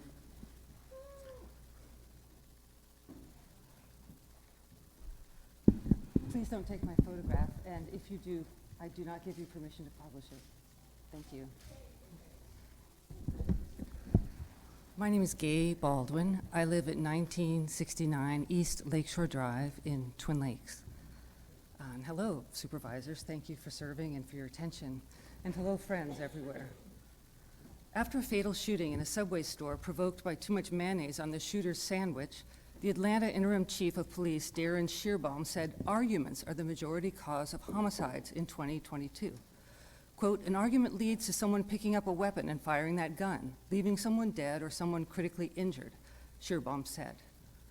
We can take down drug operations that breed violent crime. We can dismantle gang organizations that breed violent crime. We can stop robbery crews that breed violent crime. We cannot stop someone who is mad because there's too much mayonnaise on their sandwich, said Shearbaum. End quote. By the way, the good guy store owner was unable to intervene in time with his gun to prevent the killing of one of his workers and the wounding of another in front of her 5-year-old.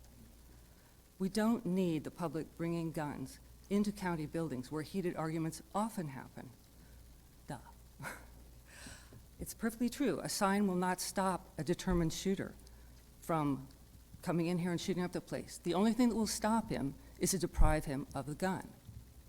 Then he can't shoot anybody. Most people who buy and carry guns say that they do so for safety or self-defense. Why do people still believe that they and their loved ones are safer with guns when over and over the data show that they are not? Countries with fewer guns have fewer gun deaths. States and counties with stricter gun controls have lower gun death rates. Changing from a lax gun regime to a stricter one is followed by a drop in the gun death rate. Obviously, facts are not what people care about when they decide to carry a gun. But what about the majority of people who don't buy and carry guns? How do you think these people who choose not to be armed, usually because they don't want to risk anyone getting hurt, feel about the gun carriers amongst them? I can answer that question for you easily. I feel threatened. I feel my freedom to life and to the liberty of the commons, to the public space, is being taken away from me by armed people with unknown motives. I feel that public gun carriers forget that tyranny is not just exercised by governments. Citizens can and do tyrannize people who are less powerful, forgetting our essential equality in the public sphere and enjoying their ability to intimidate with the presence of their guns.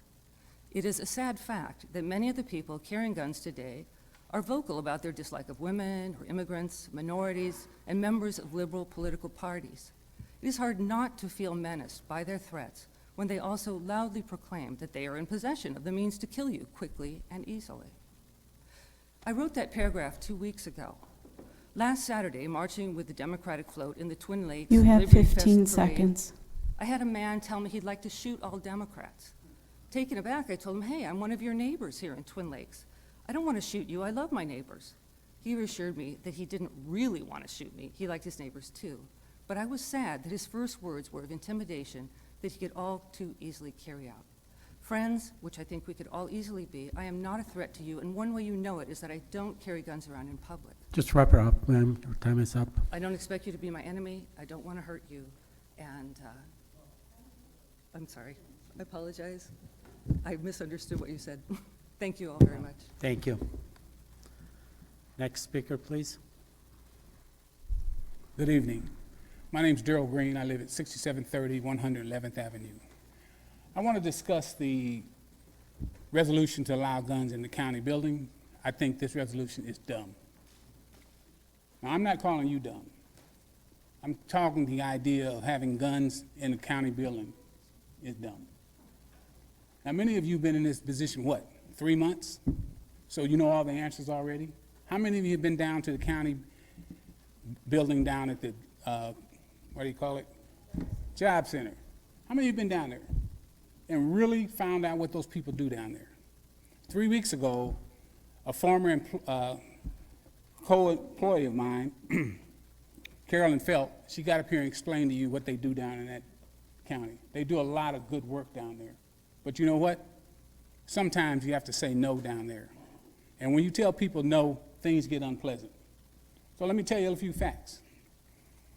When I got down to the county job center, I was asked to be on what they call a response team. So I said, response team? Fine. I'll be on the response team, thinking that some kind of medical condition that I might have to go in and help somebody with some kind of medical condition. No. The response team is to respond to a situation where someone down there got out of control. And they gave me a walkie-talkie, and I'm in the middle of counseling one of my veterans, and all of a sudden the walkie-talkie goes off and says, we have a code, whatever, in this office here, or we have a code in this office right here. So we have to drop what we're doing and run over there and try to defuse the situation. And how do we do that? We didn't have a gun. We were trained to de-escalate the situation. And that's what we did. So let me ask all you county supervisors that's been here for years, and I know many of you that have been here, how many times has there been a shooting down at the job center? How many times has there been arrests down there? Not very often, because the people down there are trained to defuse the situation. Do you know most of the people that work down in the county job center are women? And many of them are terrified of their clients. I was terrified of my clients. I had veterans in my office. I had a veteran came down there every week, and he'd go up and down the hall telling everybody in the building, I'm gonna kill Daryl Green. And boy, everybody went in panic. They were calling the police to get this guy out of there. But you know what? We never had an incident down there. There's no reason to have guns in the county buildings, period. Absolutely none. We've diffused the situation. They diffused the situation down there. If you train people to do that, that's what happens. And as for the resolution to give the county executive powers to fire and hire at will, I mean, come on, let's be honest. Most of us in this room, most of you sitting right there, You have 15 to include seconds. myself, have been an executive. If you want to get rid of somebody, you don't need to have the power to fire them at will. You can get rid of them. It's a well-known fact. Thank you. Thank you. And I guess we have our last speaker. Good evening. I'm Pamela Mundling of 7327 11th Avenue in beautiful just down the street, Kenosha. And I deeply appreciate this opportunity to share what's on my heart tonight. I'm a relatively active person, and I'm out and about days and evenings. And while I am frequently meeting others, I often do go out by myself. I'm also a concealed carry permit holder. I do not have red eyes, horns, pointed ears, nor a tail or a warp on the end of my nose. But I did have a rather lengthy questionnaire to fill out, a class on my responsibilities, I emphasize responsibilities, and a background check. It's been arbitrarily determined that I should not be permitted to carry in county buildings. Why is this? The wackos are not concerned about the law, their responsibility, or the lives of their fellow citizens, yet they carry everywhere and anywhere they want to. It's time to end this unfair advantage and give law-abiding citizens like myself an opportunity to defend ourselves wherever we are. Thank you so much, and I appreciate your time. Thank you. And with this, citizen comments are done.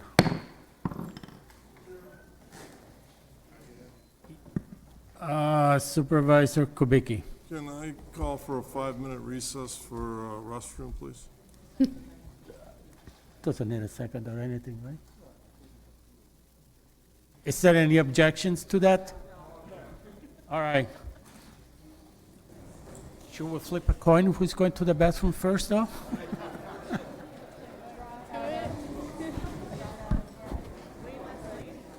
Oh, well, then we can use the ladies' room probably.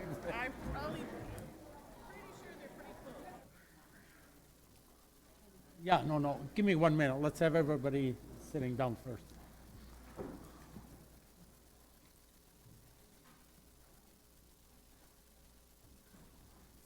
Okay, Supervisor Grady. Thank you, Mr. Chairman. During the break, one of the gallery came up and asked me, just for the future in advance, would it be possible that citizens' comments could be published in advance, notifying the public during the comments section, what the protocol is, how long it will last, that type of thing, just so as they come into the room, there's some advance notification of that. That was their request. So I think things went fairly well this evening, but we're just saying, person mentioned to me, could there be some type of system for notifying the public in advance of the meeting what will be allowed and advised, lengthwise, time-wise, everything, prior to the meeting's occurrence? Thank you. Yes, actually, we're planning on that. Okay. Thank you. Thank you. Okay, Supervisor Rose? All right, thank you. Supervisors O'Day, Franco, and Berg are not here this evening. You stated it was excused. I'd like to know what the excuse is for not being here tonight for the important issues before this board. What is their excuse? I'm not really sure. They send an email to the county clerk, and actually Supervisor Berg called me tonight, I believe about 10 to 6 or something like that, telling me he could not be at the meeting, he had to attend something else. I'm not sure about Supervisor O'Day and Supervisor Franco. Thank you.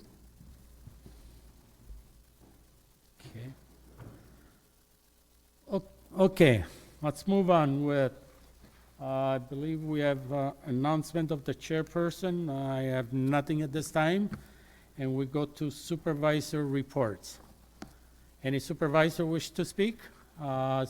Supervisor Nordigan. Thank you, Mr. Chair. Because of the last meeting being cut short, I wasn't able to give the report on the Public Works meeting. We've had another one since, so bear with me. It's not that long, but it's got a little bit more than what I would normally do. Since May, there's been 3 improvements come about in both Public Works staff and committee have accomplished. One of them, division heads no longer need to read over the reports at the committee meeting. They put out a report, each one of the division heads, and then would proceed to read the report at the meeting, and we no longer require that. So all supervisors and youth and governance members are expected to have read each of the division reports prior to the meeting.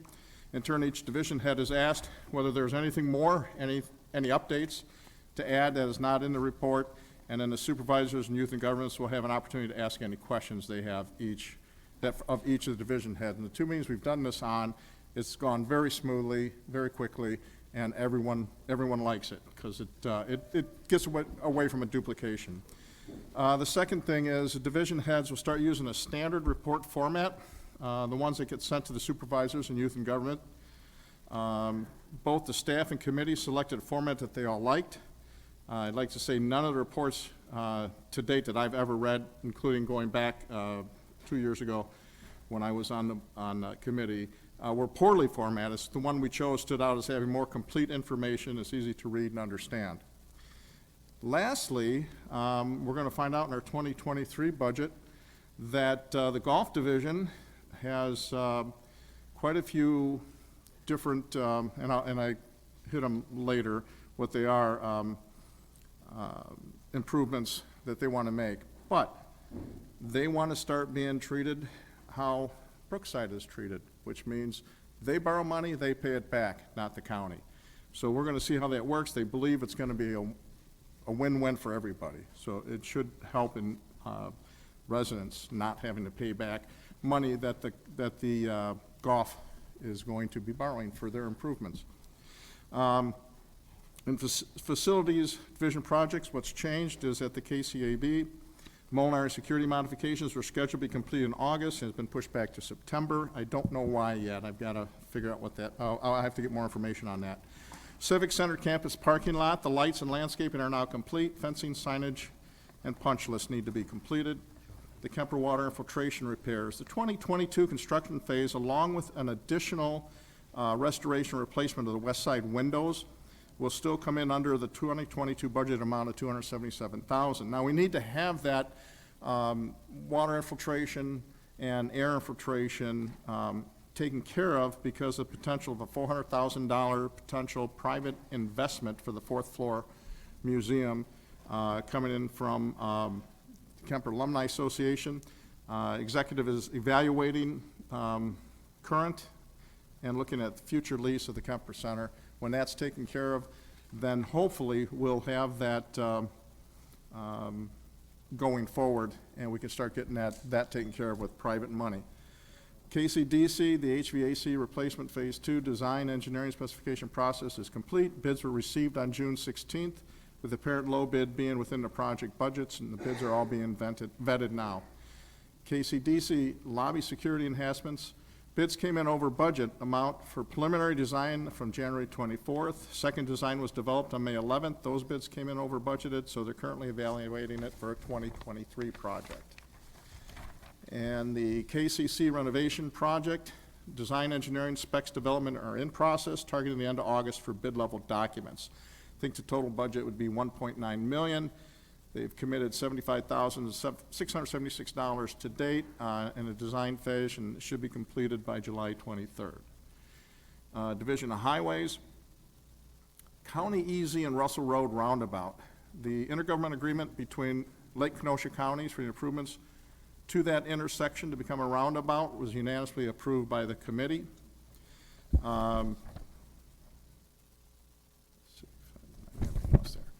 County K project, 94th Court to, I guess that's the UP Railroad.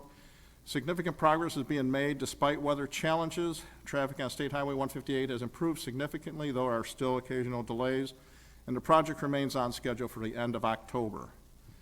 The County Y and County A roundabout in the Village of Summers, the ROW and water main project are now complete, and utility relocation is going on.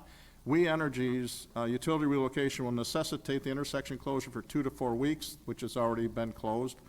All utility work is scheduled to be completed by year-end in preparation of the roundabout construction to begin in spring 2023.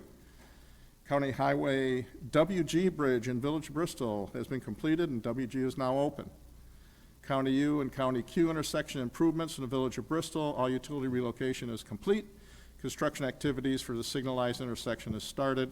They expect late summer 2022. Despite the delays, they think they'll still make that. If you go north to Highway C on County U, that intersection improvement, the ROW acquisition is complete. Utility coordination is ongoing. They're expecting that to be done, well, due to delays, hopefully in 2022. County Highway JB bridge deck replacement in town of Wheatland is complete. County Highway JB is now open. County Highway MB bridge replacement, town of Paris. There's a public meeting being scheduled for this Friday from 4 to 6 p.m. at the KCC. It's in preparation for the start of the construction on July 18th. Should end in September. Foxconn-related DOT projects. State Highway 50 reconstruction project, 118th Ave to 43rd Ave. Construction over the bridge over 76th Ave is almost complete, with major reconstruction activities continuing at the intersection of 31 and 50. Construction is still targeted to complete most of the construction by year-end. Highway 50 reconstruction from O to State Highway 12. Lower layer of travel lanes and median crossings are complete. Ditching and shoulder grading are ongoing in preparation to start paving the upper surface by month end. Should be completed late fall 2022. State Highway 142 resurfacing project, I-94 to County J. Phase 1 is complete. Traffic is open between Highway 45 and I-94. Phase 2 has commenced, so 142 is now closed between County J and State Highway 45. for milling resurfacing work. That should be completed September 2022. The surprise of the whole thing is intersection of State Highway 50 and State Highway 83 in Paddock Lake. Going south on 83 from that 50 is shut down. State had not contacted the county until just before shutting it down. It's private redevelopment to accommodate the quick trip and culverts that are being built in there, so they have to reconstruct all that. So more to come when we get that information.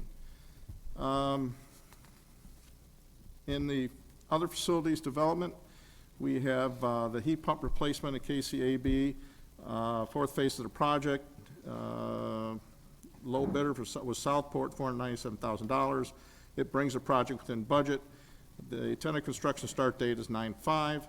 The Molinaro fire system device replacement had a budget of $80,000. Work came in at 72.2. Let's see, pre-construction meeting was held 6/15.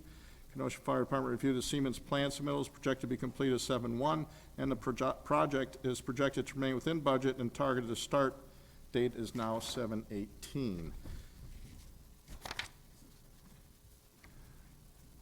Just a little bit on golf. The operations, they're extremely busy when the weather permits it. The total rounds are down by about 6,000 or 7,000 from 20 and 21, but those were very dry years, so they had really good early rounds. Staffing is still, they're still in need. Junior golf clinics went on, everything went very well. They have some events. Brightondale Lake's second annual Brewfest is July 16th, and Kenosha County Open is July 22nd through July 24th, and that'll be at Brightondale Lake, Spring Valley, and Bristol Oaks. Projects, they want to do this 9-hole irrigation replacement on the Red Pines 9-hole. They have a maintenance building at Pets that they want to replace and build bigger, and redo the driving range and putting greens over at Brightondale so they could attract more NCAA or attract NCAA tournaments. Lastly, Parks Division, we met at Pringle in June. Kemper Center Weave Energy is located at primary electric line along Kemper Center shoreline on June 13th. The original electric line was exposed when a revetment due to continued erosion along the shorelines. Petrifying Springs Playground 4, brush clearing, tree removal. They think that'll all be done by the fall of 2022. Projected to be $300,000. Right now we're at $281,960. Like I said, the whole thing will be completed fall 2022. AmeriCorps finished up their last days on 6/3 at Pringle Nature Center, aiding the construction of a nature playground, clearing brush for a new trail, removal of invasive species. Park staff, Eagle Scouts plan to complete a final nature playground too. And when asked, Pringle Nature Preserve had said, boy, they'd sure like to have a handicap trail put in, so they're gonna maybe start looking at getting financing for that done on their own. Seasonal recruitment is tough. They're still looking. Summer Youth Employment Program will return this season, aiding the projects within Pets, Kemper Center, Fox River, Silver Lake Parks, Bristol Woods. And it's a partnership with the Kenosha County and the Community Impact Program to offer summer jobs to at-risk youths within Kenosha, and will run from 6/27/22 to 8/18/22. And again, overview at Pringle, 2021-2022 Nature Center visitors at 1,178. Program event rental participants, 2,738. Total visitors, 3,916. 136 volunteers and 2,870 volunteer hours. And that, other than Ray Arbit has formally retired as of Friday. He was given a really good send-off. I think our Armenian supplied baklava for him from Supervisor Belsky. And with that, I'm finished. Thank you. Thank you. Before we move on, let the record show that Supervisor Berg joined us. Supervisor Gray? Thank you, Mr. Chairman. Through the chair to Supervisor Nordigan, can we go back to 60th Street for just a moment and take a look at that?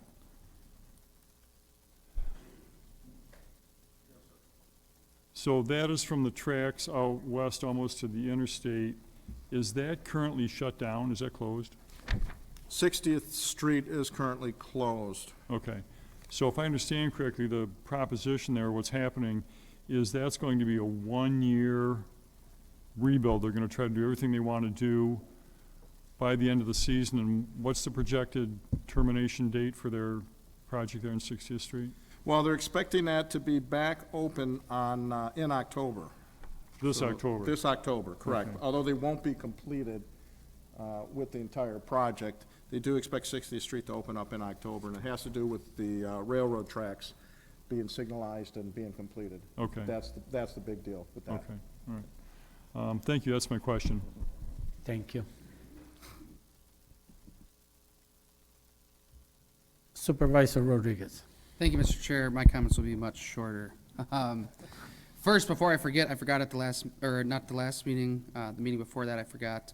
As you know, Mr. Chairman, you and I attended, or took some time to visit Brookside Care Center, where we were able to meet with and speak with the Honorable Judge Schrader. As many of you know, he had an accident not too long ago. He was in great spirits, is doing incredibly well, is eager to get home and get back to the bench. So that was very exciting to hear for those of us who spend lots of time working at the courthouse. Besides that, tomorrow the Judiciary and Law meeting, our committee meets at 6 o'clock at KCDC. This is your last invitation, so to speak. If you would like to attend, supervisors, the jail tour, that will start promptly at 6 o'clock. Please email Captain Staples if you haven't done so already. I'm sure he's willing to add you to the list. That's all. Thank you. Thank you. Supervisor Carroll. Yes, thank you, Chairman Nudo. Comments on the Public Works, I'm sorry, on the PDEC committee. I'll keep them short as well. We have a couple appointments later on the agenda here. And then we had the Youth and Governance bus tour was on June 29th. It was well attended by the Youth and Government, along with myself and Supervisor Stock. And then Supervisor Ned Wesky joined us at the KCC. We had all received a agenda for the day that Erica Ness had put together and was a very good tour guide.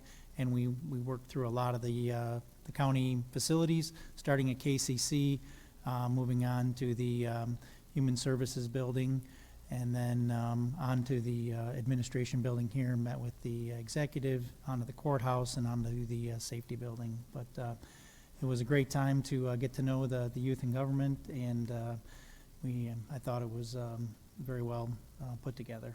So, secondly, there was a mental health first aid class put on June 21st. I'm anxious to hear the outcome, how well that went with Mary Metton, and would like to.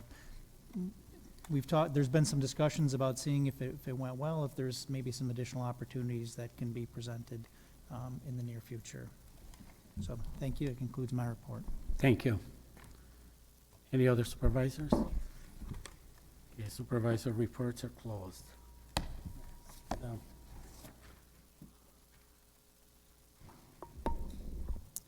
County Executive Appointments, 6, Tim Stocker to serve on the Library System Board. Refer to Finance Administration Committee.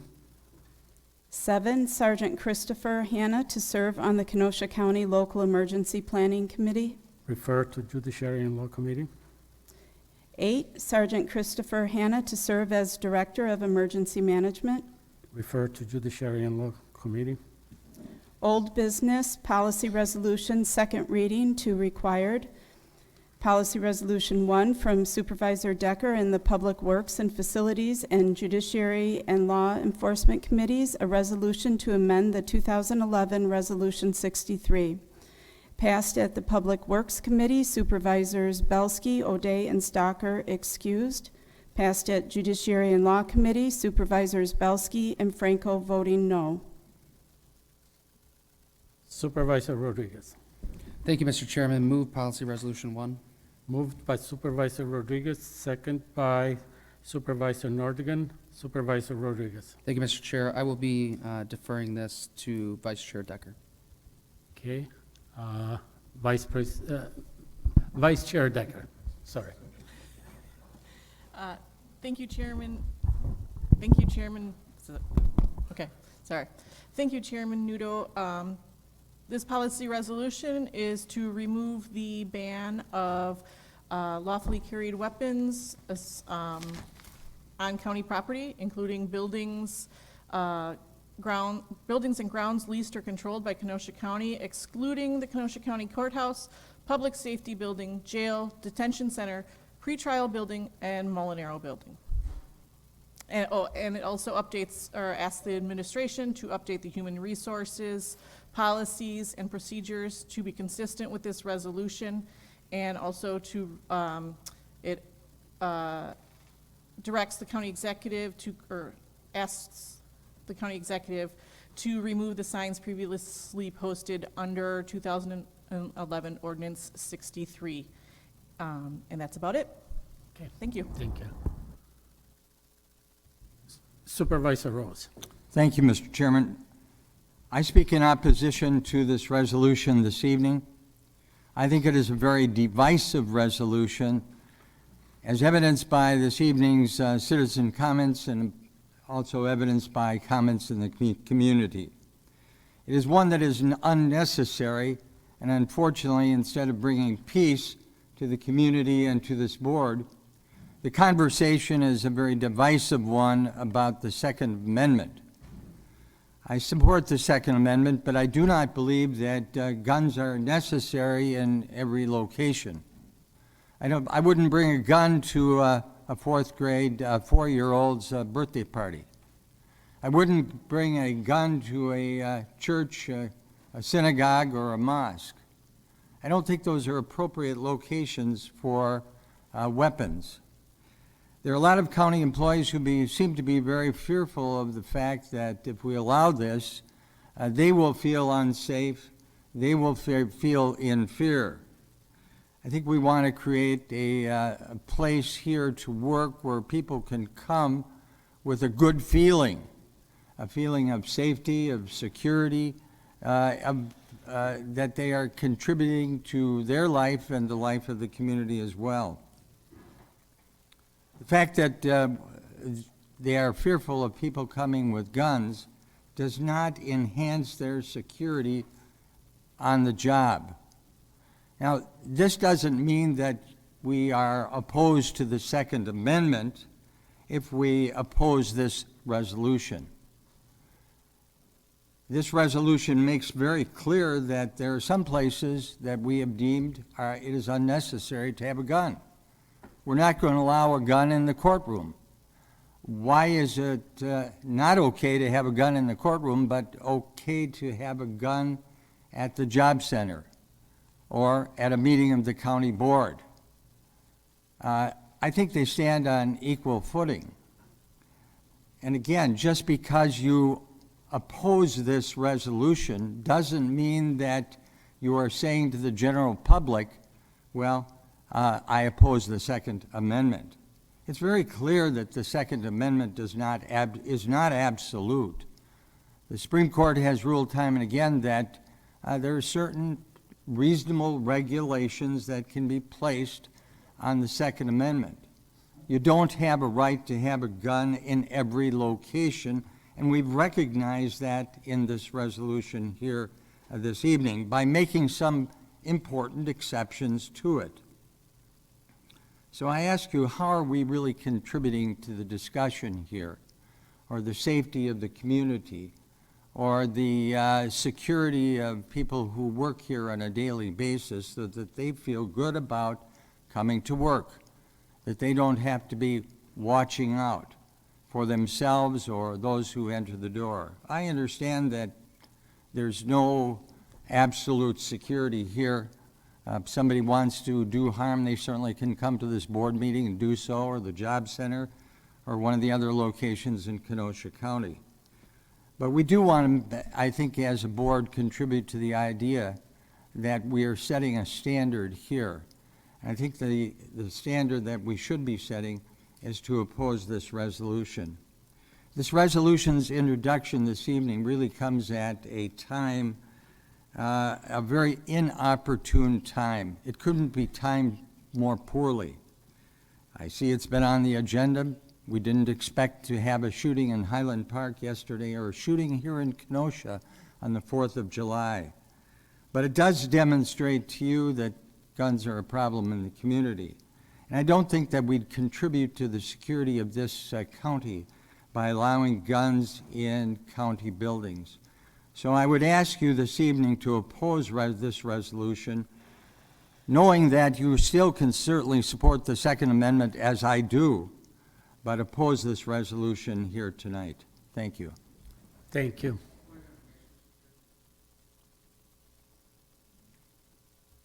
What's your point? I just want to address what Supervisor Rose had stated, that either the authors or the committees put exemptions in this. That is not true. The exemptions for buildings that are excluded by this policy change are due to state law. So it's not that the county board or its members decided to exempt those individual places. It's that the state has deemed those places exempt already. That's all. Supervisor Kubicki. Thank you, Mr. Chairman. I, too, oppose this resolution before us this evening. I believe that we don't need to be having guns in this building or any county building or any county park at all. Why do you say? Because I don't think it's necessary. Right now, I feel most comfortable in my position sitting right here with the sworn officers behind me. They've got my back. That's who I want to have my back. It's the sworn officers behind me. That's who I believe in to have my back. And as Supervisor Rose said, if you want, carry your gun at home and Second Amendment rights, fine with that. What I have say on county buildings, county property, and I say no today, I say no tomorrow, I say no next year. I just say no to that. Furthermore, I think this is a policy change resolution, which clearly states that I believe it should have been vetted by finance and administration, and it wasn't. And it should have been, because in all the years I've been on this board, anything that deals with policy change or employee handbook change of any type needs to go before finance and administration. Has this resolution done that? No. Should it? Yes. So I'm finding a lot of loopholes in this whole thing and this push through and everything else. And again, I'm going to mimic to what Supervisor Rose mentioned. What's happening in society today,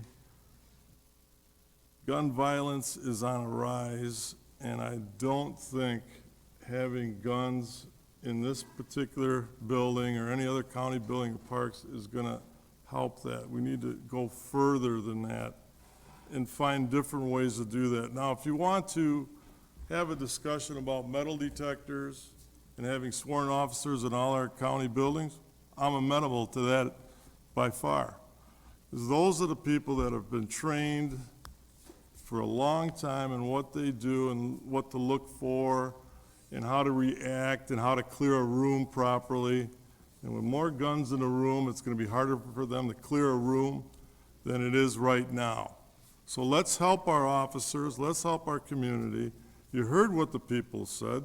They've came to my home, they've seen me in restaurants, they've seen me in grocery stores, and the resounding majority of the people have said no to guns in county buildings. You have a say in it. That is my say. And one thing I do want to mention, does this need to go through finance and administration to be properly vetted?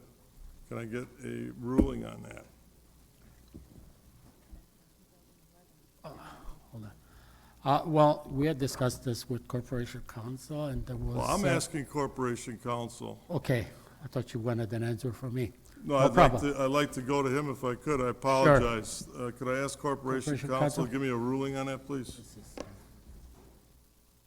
Well, let me make it clear. I don't make rulings. I give advice. Okay. The rulings are made by the chair. Chairman Nudo and I did discuss whether this needed to go to the Finance and Administration Committee.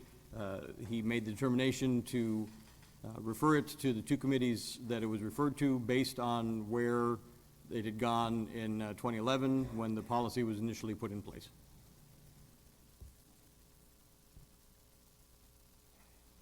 All right. So anyways, forget that route, because that route isn't the good route, I guess. But my route is this.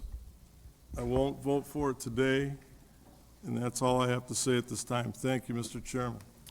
Thank you. Supervisor Geschke. Thank you, Mr. Chair. Let me just start off by saying that I am not anti-gun. In fact, I myself am a gun owner, and I enjoy recreational shooting. I have fond memories of attending Wisconsin's hunter safety training with my dad and with my brother growing up. I also have fond memories of target practice and hunting with some of my uncles as an adolescent and as a teenager. So again, just let me be very clear. I am not anti-gun. And like others have mentioned, I support our Second Amendment right to use guns. But the reality is, there is an appropriate time and appropriate place for most everything in life. Just because something in and of itself isn't necessarily bad doesn't mean that it is automatically good everywhere or that it's automatically good all the time. Just let me give you an example here. Most of you know that I enjoy cycling, but most of you are also probably very thankful that I don't wear my spandex biking gear to our county board meetings. Again, there's an appropriate time, there's an appropriate place, there's an appropriate use for everything. And along those lines, even though I myself am a gun owner and I'm not anti-gun, I don't think that county buildings are the appropriate place to bring guns. While people are conducting business, while people are attending meetings, or by those who are employed by the county, by our dedicated county employees that work day in, day out to carry out our responsibilities. Speaking of employees, I have received a lot of feedback from social workers and other employees of the county, particularly expressing concern about guns being allowed at the Human Services Building, the building that we commonly call the Job Center. Let me just give you a little personal perspective. There are a lot of things that happen at the Job Center, many things that happen at the Human Services Building, but let me just speak to what I know, what I have experienced. I'm an adoptive parent. I'm a former foster parent, meaning I have spent many hours, sometimes intense, sometimes in stressful situations and appointments at the Kenosha County Human Services Building. And for nearly 2 years, twice a week, we would have visits with our son's birth mother. And she would also have many other appointments with social workers and counselors, appointments for weekly urine analyses, and et cetera, all at that same building, all at the Human Services Building. So in other words, there are a lot of people in very stressful and tense situations, often with a lot riding upon what happens inside that building. The reality is, people in stressful, desperate situations, even good people, sometimes make poor choices when pushed to the limit. So I just want to say in conclusion that allowing guns in stressful situations simply is not a smart idea. And it's for that reason that the state of Wisconsin has made exceptions to CCW for courthouses, public safety buildings, et cetera. Again, guns in stressful situations are not a smart idea. So I just want to conclude my comments by actually making a motion. I'd like to make a motion that we amend the resolution to amend Resolution 63. I'm talking about page 2, the second page, the third be it resolved paragraph. And so I move that we add the words, quote, "human services building," unquote, after the words excluding the Kenosha County. So in other words, adding the words "human services building" just before the word courthouse in that paragraph.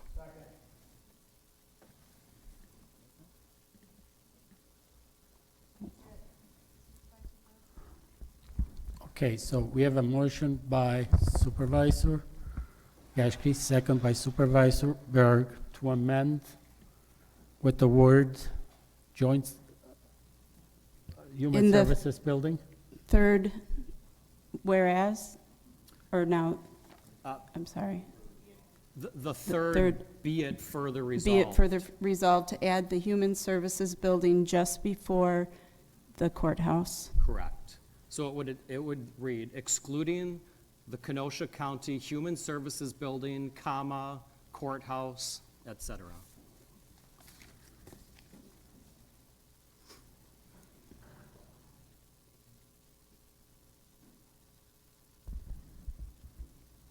Okay with that? Okay, I'm going to clear the board just to make sure that we got everything okay. You are going to be next, Supervisor Gens, so you will go first once we come back to the motion. Okay. Now, anything else, Supervisor Gens? Okay. On the amendment, Supervisor Rodriguez. Thank you, Mr. Chair. I'm going to be voting no for this amendment. Somebody who's going into the job center for food share, a urinalysis test, whatever it may be. There, again, it just goes back to what we're here for today. A sign on the door is not going to stop them if they want to create havoc and conduct harm. If somebody is that angry, they're going to do it. Now, we heard tonight several times that sometimes good people do bad things. Sure, that's true. But an inherently good person, I think everybody who I share this area with, I think everybody on this county board is inherently a good person. We would never, for a moment, think about taking another human's life because we were told no. Or we were told something we didn't like to hear. So it's for those reasons, this, again, a sign on a door, it's not effective. It's more of a feel-good than anything. And the only people you're stopping are those who abide by the law. That's all. Thank you. Supervisor Grady. Thank you, Mr. Chairman. I tend to support this resolution. We've heard from the people who work in the Job Center building. We're talking about the Health Department. We're talking about Veterans Affairs. We're talking about Human Services, Child's Placement, Families, and so forth. And these all can have a very emotional component to them. If I understand correctly, the previous prohibitions are due to state law. I believe that's what Supervisor Rodriguez stated. If that's the case, then we certainly within our discretionary power to add what we think could be volatile situations, volatile buildings. And the job center would certainly qualify. I mean, we have people speaking who are current employees at the job center, past employees. These are people in power, in positions of power, management personnel, who tend to take this very seriously and can perhaps see a little bit more behind the scenes than what we see. So I would defer to their experience, to their logic, to their hours, days, years on the job that we particularly might not have access to. So I would support this resolution. I view it as reasonable. Thank you. Okay, anybody else on the amendment?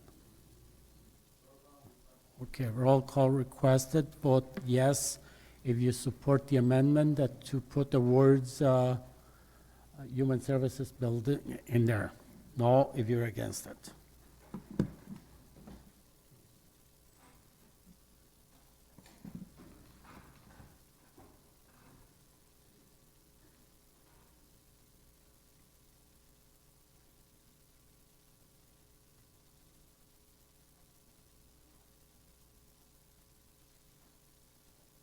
Motion fails.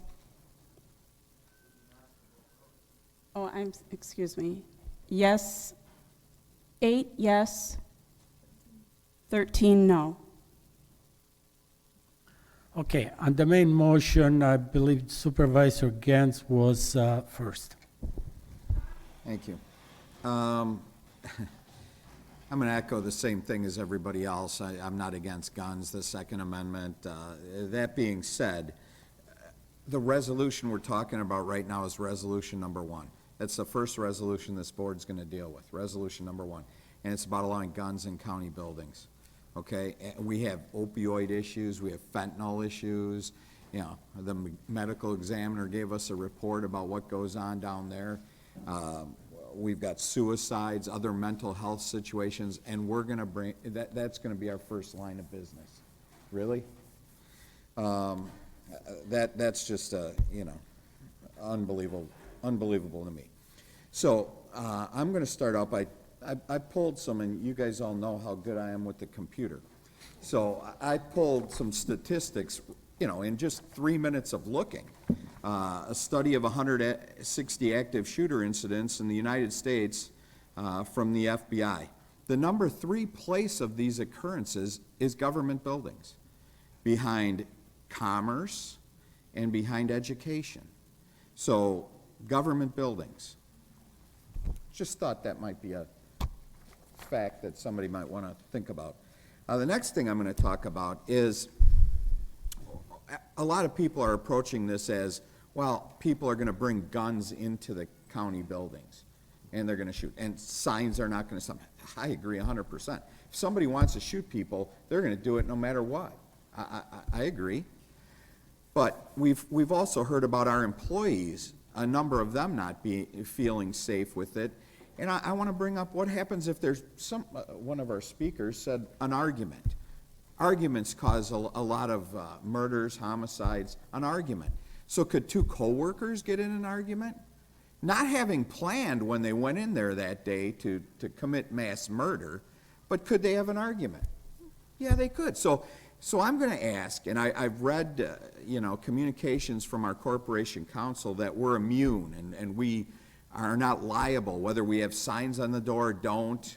But I'm going to ask him, if one of our employees has a break of some kind and shoots a couple of other employees, okay, and someone passes away from that, and their family sues us because we took away a policy that would have not allowed them to bring a gun in a building. Can you tell me in a yes or a no, or a, hey, that's a gray area, Jeff? You know, I don't know what the judge or the jury will say. Give me an answer on whether we would be liable in that case. Whether we, not even liable, would we win or lose that? Supervisor, I of course can't tell you definitively whether we'd win or lose. What the law indicates is that if we don't prohibit employees from being able to bring their concealed weapons, if they are concealed weapons permit holders, we are immune from that decision. I don't know that that necessarily translates into any sort of complete immunity for other potential claims. I think it'd be impossible for me to say whether we would or wouldn't win any type of a case like that. It would depend on how the claim was phrased, and as you've indicated, certainly I can't predict what a judge and or jury would do. Beautiful. I agree with you, and I don't think anybody could. So really, we don't have immunity, and we are not liable if something like this happens. That might be what it states, but a good attorney, maybe Supervisor Rose, somebody might come up and say, well, you know, you just eliminated a policy that said employees couldn't bring guns to work, and you've even got it in your handbook. I mean, hey, if I was an attorney, I'd love that. And with the way our society and culture is today and what's going on, we don't know whether we would win or lose that suit.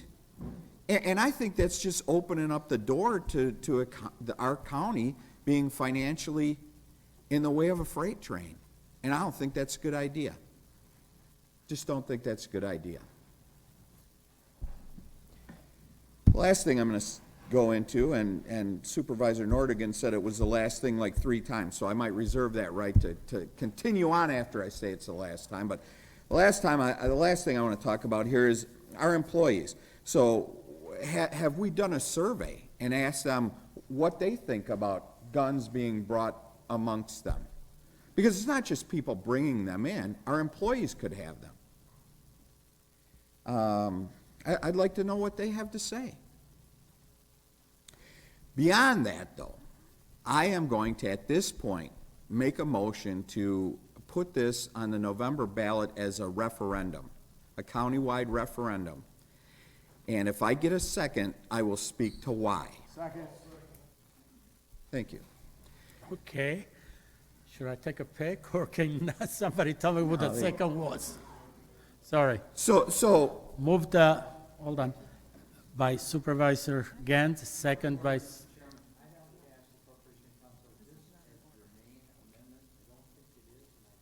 You can do that.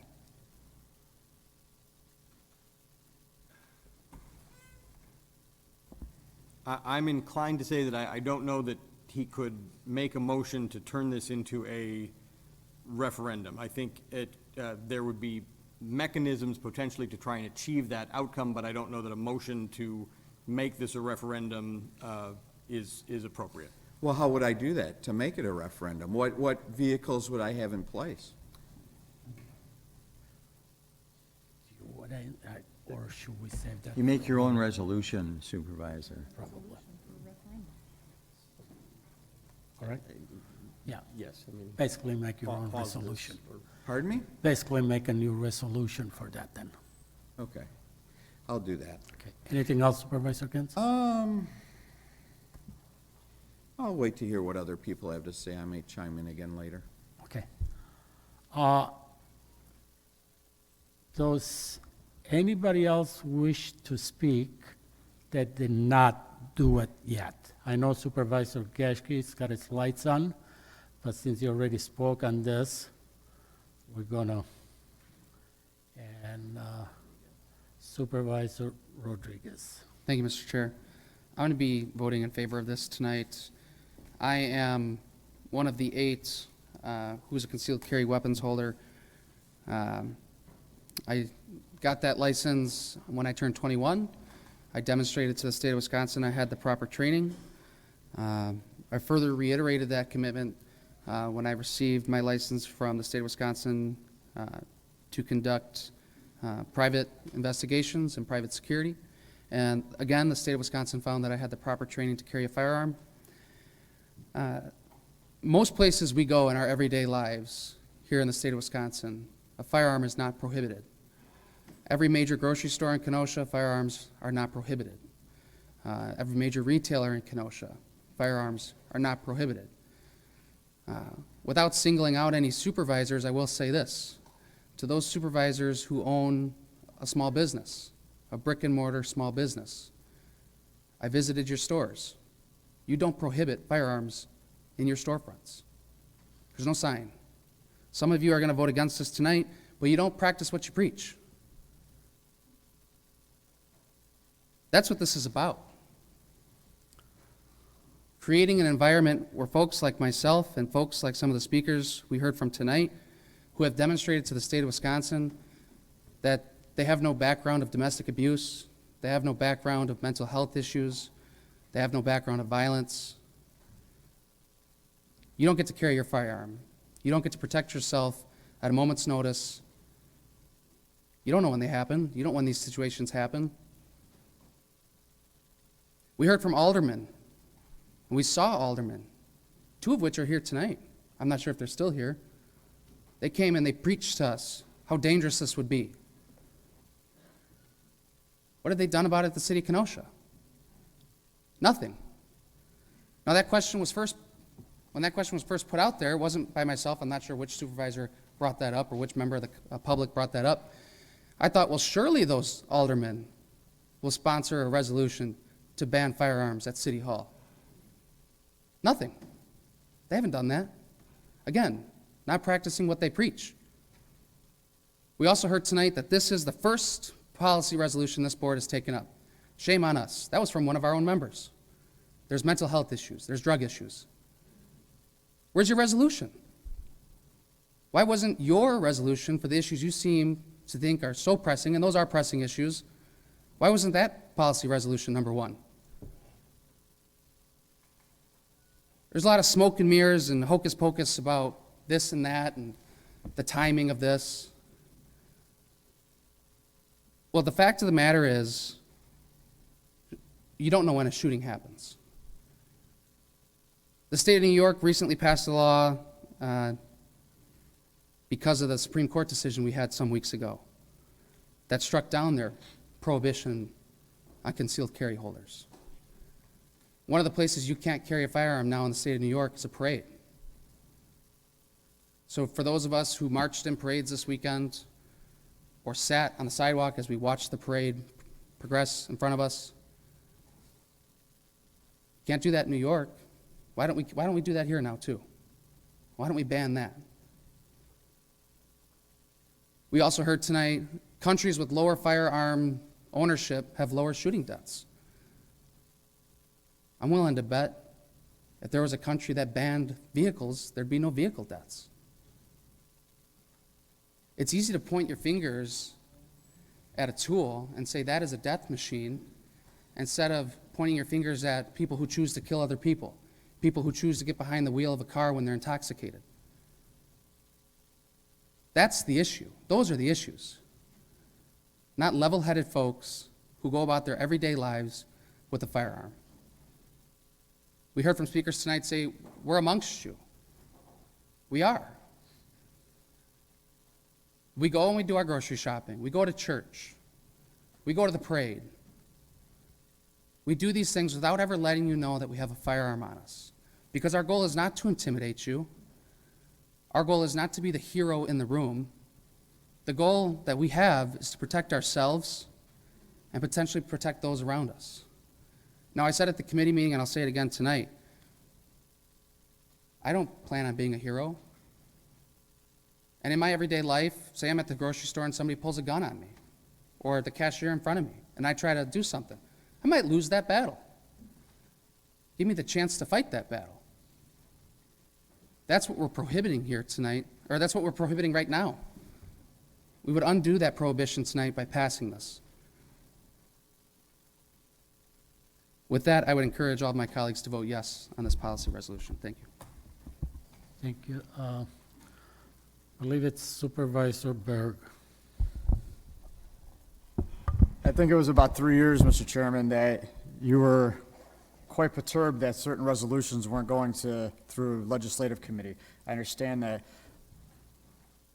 this resolution went through the committees that it went through before, but to your point, 3 years ago, you were pretty perturbed that things didn't go through legislative committee. This seems like it should have been one of them.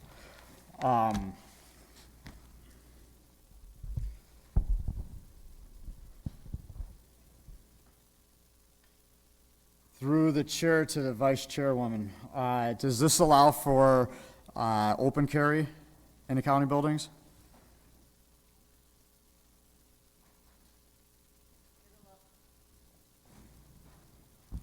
It allows for lawful gun owners to carry guns. There is a wording, one second, let me pull it up,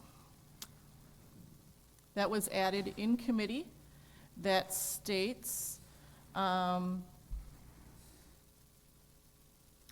the display of or brandishing of any weapon on Kenosha County building properties for the purposes of threat, intimidation, or to cause harm shall be fully addressed by the fullest extent of the law. That's pretty vague, so I guess the answer is yes. I'm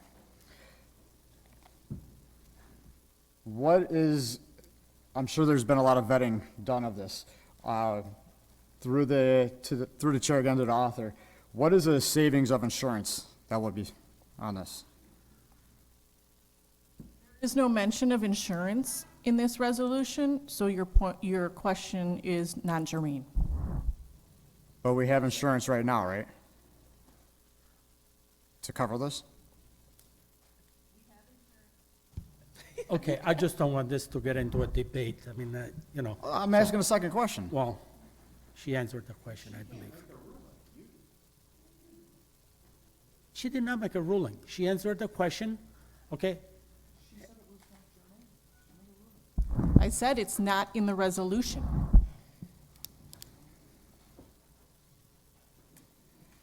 Anything else, Supervisor? Oh, yes.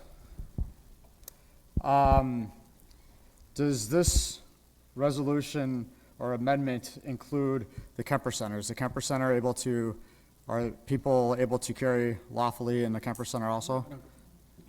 Through whoever could answer this question.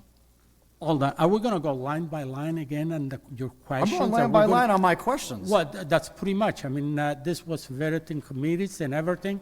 I can understand if you have a question just to clarify something, but we're not gonna go through that line by line on that. I don't think Laugh that's. as much as you want, but that- that's my ruling. That's, You're not gonna let him ask questions? Please be recognized because you talked, Supervisor Gens. Okay, if you want to talk, you can call a point of order at any time. Well, okay, please through go the on. chair to Corporation Counsel. At what point through this process were you approached about this amendment? The vice chair reached out to me prior to the hearing before the Public Works Committee to ensure that the language which specified which buildings would be excluded adequately covered her intent. So if I'm hearing correctly, it was put on the agenda before talking with you, before conferring with you. Yes. Okay, thank you. I'm not done. I'll be done for right now. Thank you. Supervisor US. Thank you, Mr. Chairman. We've heard tonight a lot of discussion about conceal and carry and responsibility and rights of others.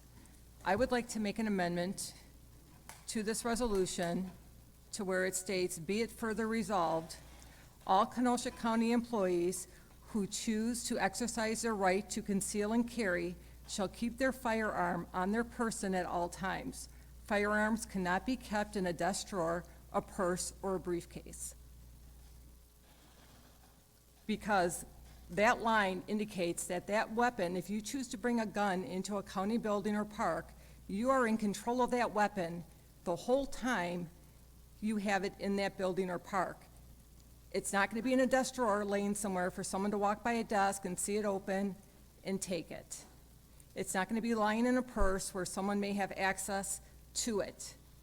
This shows responsibility for that weapon with that gun owner. Okay, moved by Supervisor US, second by Supervisor Yesh. You got, you want to read it, please? I don't have the wording. Can you repeat that, Supervisor US? Okay, let's see. Okay, be it further resolved, all Kenosha County employees who choose to exercise their right to conceal and carry on county buildings or property shall keep their firearm on their person at all times. Firearms cannot be kept in a desk drawer, purse, or briefcase.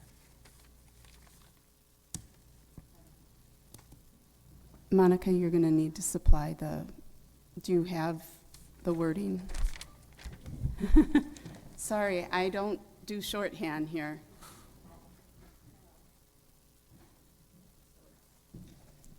I have exercised the right.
proposal here is legal. This is contrary to the concealed carry law.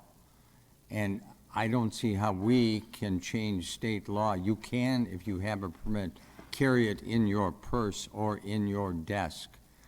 And how is this legal?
Take your time.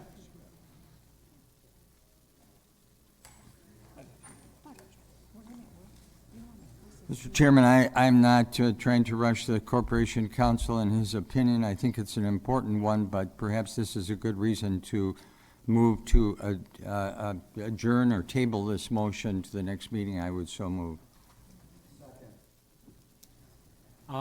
Well, I believe there is another motion amendment on the floor right now. Let's wait for the ruling on that first.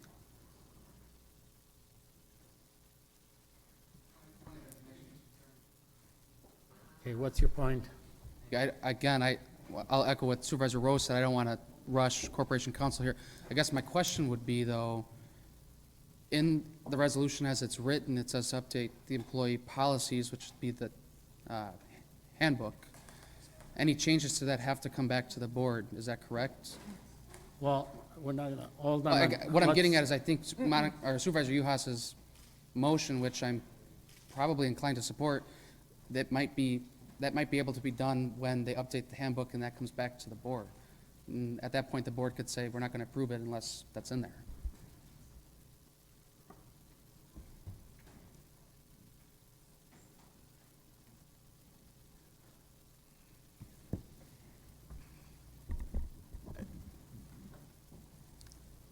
If you're asking a question, it's a good one, Supervisor Rodriguez. Typically, policies are vetted before they are brought to the board.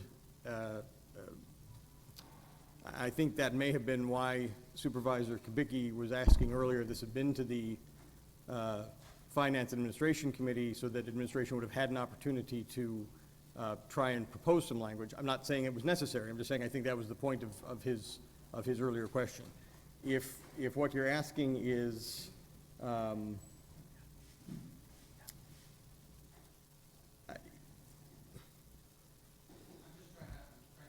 No, I appreciate that. I mean, it's certainly, what this says is, will update its employee policies, procedures, and safety guidelines to be consistent with the resolution. So it's unclear to me whether the intent was to have those be brought back to the board, or if you were simply instructing the administration and the HR department to come up with policies, quote, consistent with, unquote, the resolution. So that may be something for the board to determine.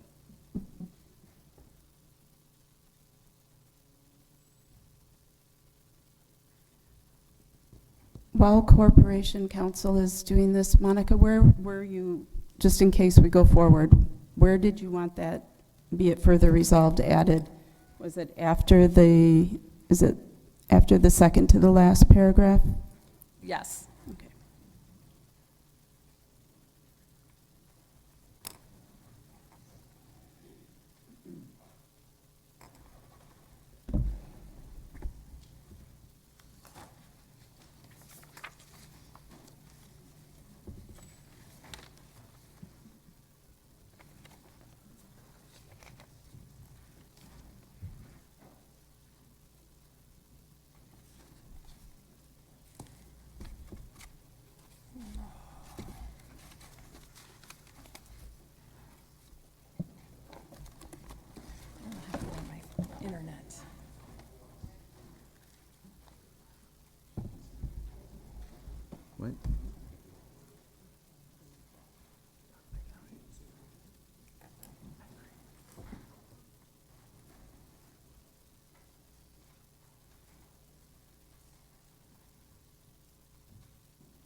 Again, Mr. Chairman, I would move that, suggest that we, and do move to table this to the next meeting. I think Robert's Rules of Order makes clear, motion to table, it takes precedence.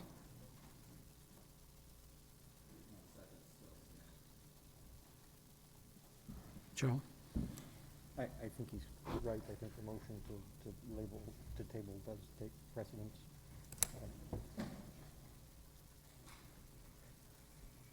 Yes. Yeah.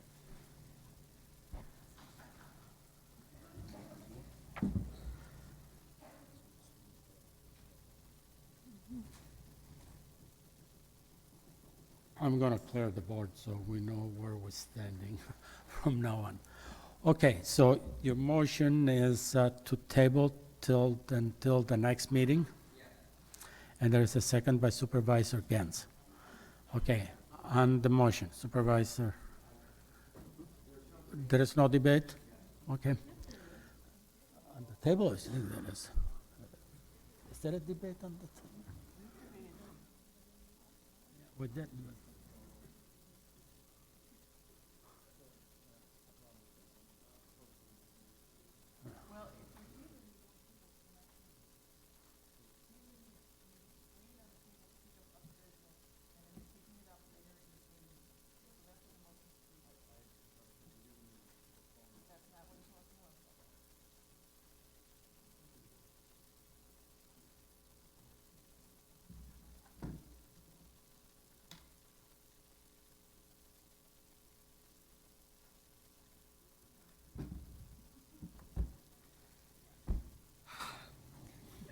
Sorry, this is just, it's one of the things that drives parliamentarians nuts. So the motion to table, as the vice chair has indicated, is appropriately used to temporarily postpone something, generally to the same meeting, and it's generally only because something else needs to be done right now, or the item that is being tabled can't be taken up at the moment for some reason. The motion to table is not debatable. I believe, but I don't want to speak for the maker of the motion, that his intent was to move to postpone to a time certain, that is the next meeting. Yes, I said that. You did say that. Again, I'm not making rulings, I'm trying to explain what the rules are. The motion to postpone to a certain day or to a time certain is in fact debatable. Okay. Supervisor Rose? Okay.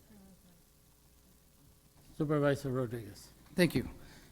It's clear what Supervisor Rose's motion was to postpone this to yet again another later date. I'm not going to support that. I don't think we should support that.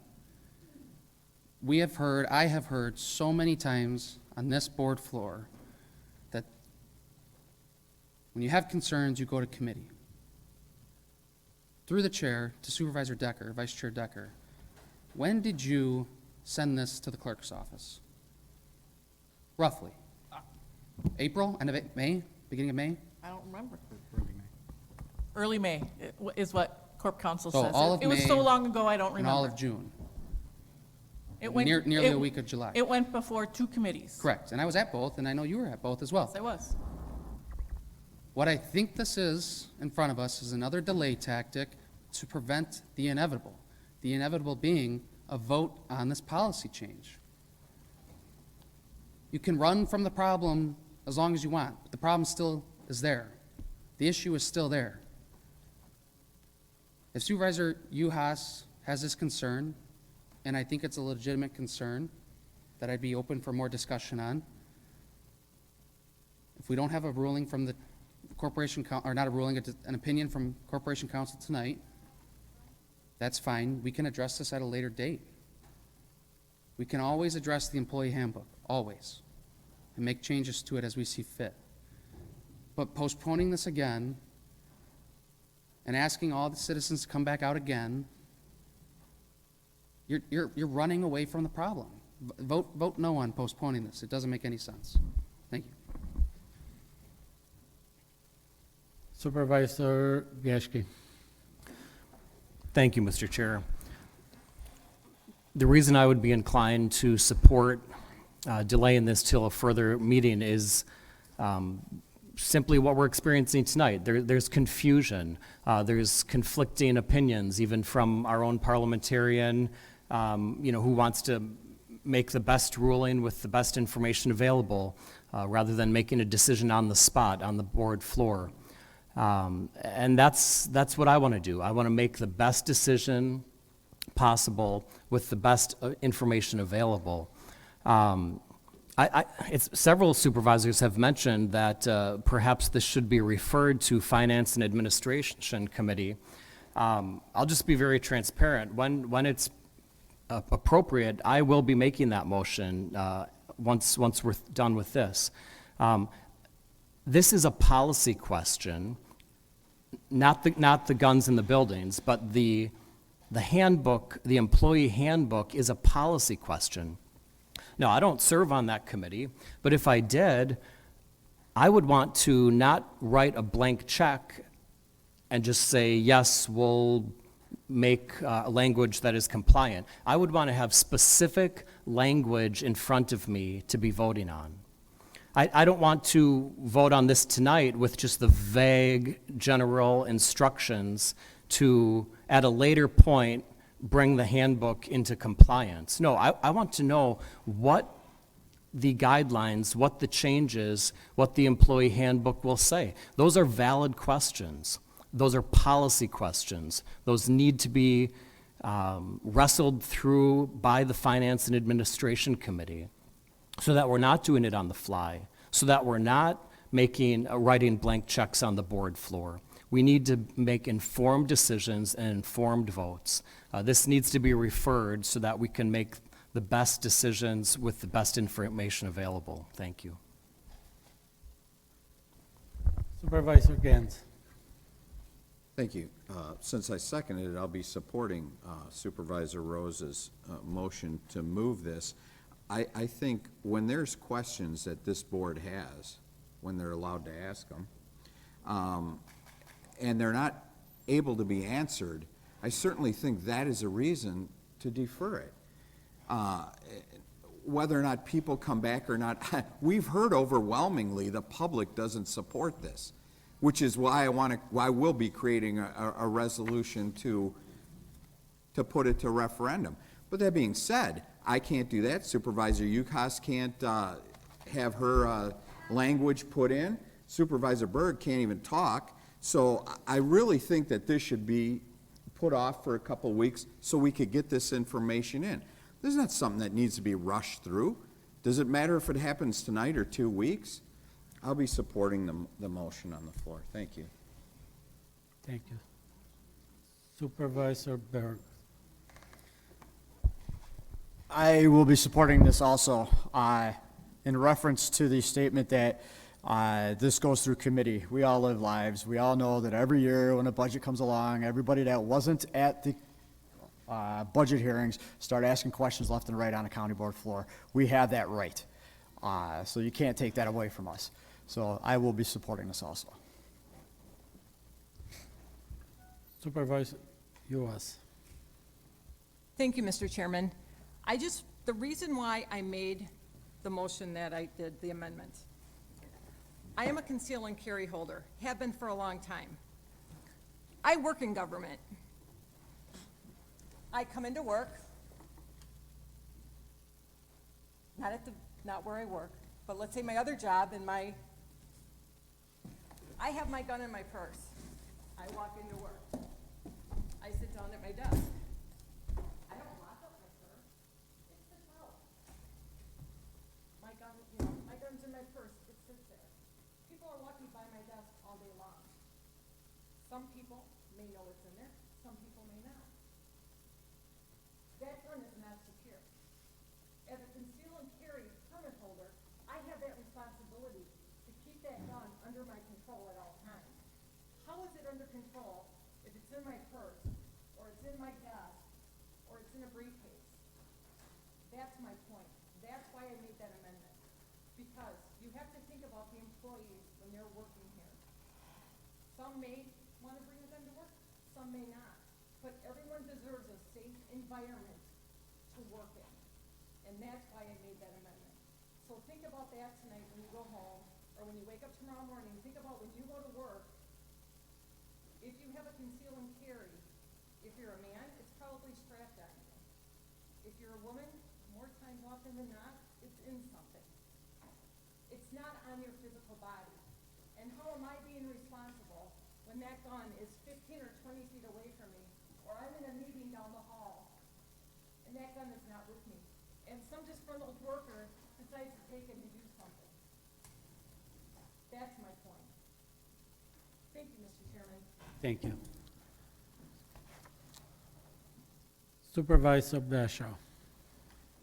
Thank you, Mr. Chairman. I've been holding my tongue, which is difficult for me, as everybody knows. These are procedural manipulations, as I see it.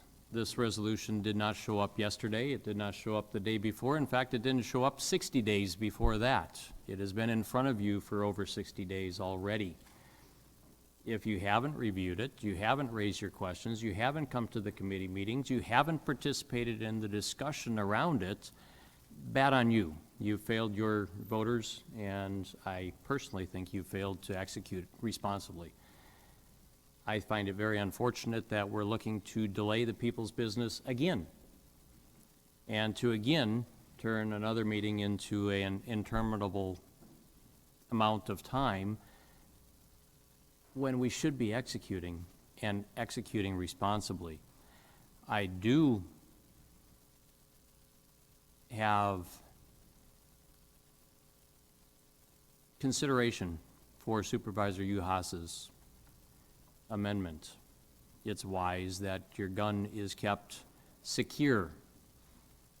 I don't support the way it's currently stated, but I do support having secure as a part of it. I do believe, however, there is room within the rules drafting to ensure that we can take care of that appropriately. I don't support any postponement or delay at this point. Chair. Supervisor Stock. Through the chair to Corporation Council, is it the county board's job to approve the exact wording of county employee handbook policies? Is that something that we have to approve, the exact wording? As a general matter, yes, the board approves policies, including the employment policies that are part of the employee handbook. Okay, I personally would not be voting to postpone this any further. It was in the Public Works Committee that we did add this, be it further resolved. I believe it says everything it needs to say as far as, it says Administration Human Resources will update its employee policies, procedures, and safety guidelines to be consistent with this resolution and the laws and statutes of the state of Wisconsin. So all the concerns that have been brought up are taken care of by that, be it further resolved. So I would not vote to postpone this any further. Thank you. Supervisor Kubicki, did you want to speak on this? What the previous speaker just spoke of, that doesn't relate to anything that Supervisor Uhas said in her statement at all. There's nothing in there that stated what she said in that paragraph whatsoever. And as I brought up over a half hour ago, this should have been gone through Finance and Administration, in my mind. I understand something that was done back in 11 years ago wasn't. I still think it should be. I'm going to support referring it back and getting this done right. Let's do it right if you're going to do it, or don't do it at all. Thank you. Okay, I believe everybody that had the light on has been spoke. Okay, roll call on the amendment. No, this is to refer. Oh, I'm sorry, to postpone it to the next meeting. All in favor to postpone to the next meetings, vote yes. Oppose, vote no.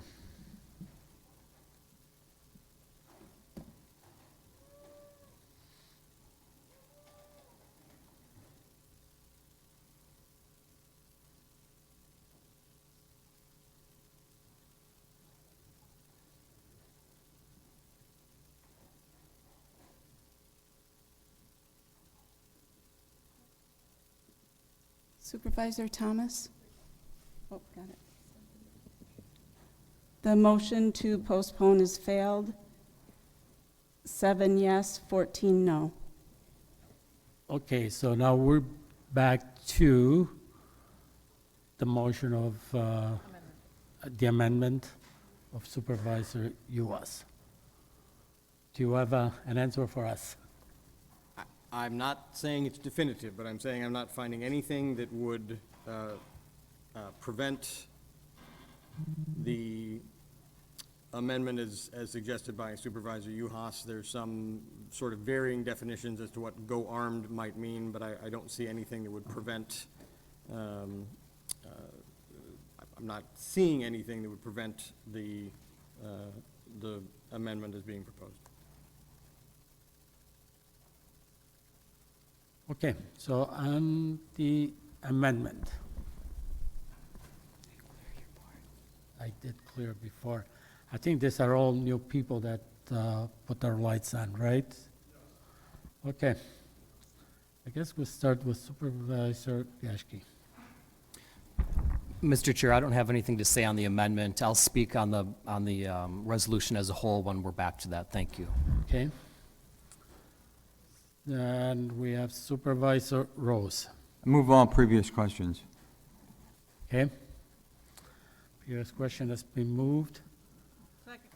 And second by Vice Chair Decker. All those in favor? Aye.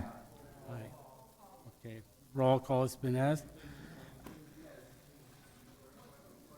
Yeah, okay.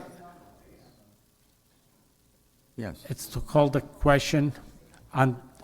All questions. On everything. Okay. All those in favor to close debate, vote yes. No? Oppose? With no means we'll go on with the debate. Okay. Yes to close debate, no. For everything. Okay? Mike. Sorry, all done. Okay, Supervisor Grady, go ahead. If we move to close debate, then we have no further ability to comment upon the amendment made by Supervisor Uhas, is that correct? That is correct. Okay. The effect of passing this motion would be to move immediately to a vote first on Supervisor Uhas's amendment, and then immediately following that vote, regardless of the outcome, to the main question, Vice Chair Decker's resolution as amended or not, depending on the outcome of the first vote. So let me understand correctly. If we move to close debate at this time, we still have the ability to comment and vote upon Supervisor Uhas's? Oh, No. okay. No. So we'd have to say we want to keep this open in order to keep the conversation. If you wish to keep debating, you would need to vote no, correct? Okay.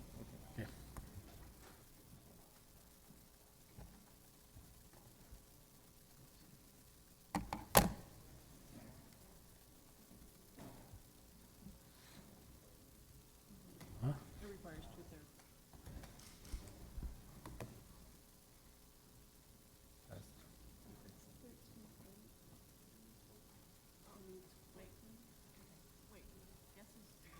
Is that what you said? It needs 14? 14?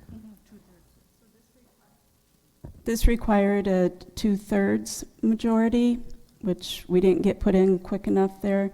It needed 14. So what is the number? Right, it's 13 yes, 8 no, and it would have required 14 to close the debate. So debate still is going on. So even though it says it passed, it does not pass. I'll speak on the amendment. Okay, let me clear the board, okay?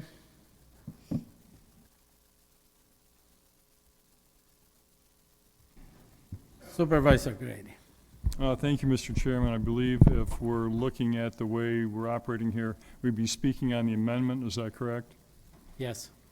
This is the amendment that Supervisor Uhas has made to require people who are in county buildings, if they are going to be employees in carrying their own personal protection that would be kept on their person, I think is very wise. It reduces the possible of unfavorable outcomes by having that person directly control the item they're responsible for, and it gives the person more of a thought, do I really need to take this? Do I want to take this today? Is it something that I feel is necessary? And the whole responsibility aspect, I think, should be applauded. It's a good thing, and I'll support this amendment. Thank you. Supervisor Thomas. Yeah, thank you, Chairman. I just want to read, as most of you know or should know, the city of Kenosha already has this policy that we're voting on tonight, and they allow concealed carry. I just want to read from their employee handbook what their policy is, so we're all aware of what the city that we're in. Employees may not possess illegal weapons while performing work for the city. That's it. They have a one-sentence statement that regards to the work rules while they're carrying a legal weapon on their person or at work. It doesn't just say anything other than what I just read. So I think Supervisor Uhouse has provided some insight onto that and expanded it to where I think it makes things much better for our county employees. Thank you. Supervisor Gans. I'll support the amendment as well, and I do have a procedural question. The Corporation Council, if this passes tonight, and we talked about, forgive my ignorance, but I talked about putting forth a resolution to move this to referendum. Could I do that after this passes?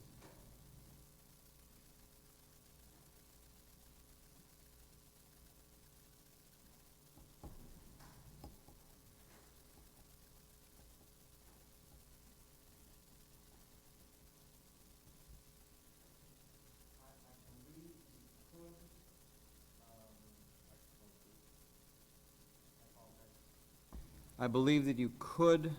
I believe also that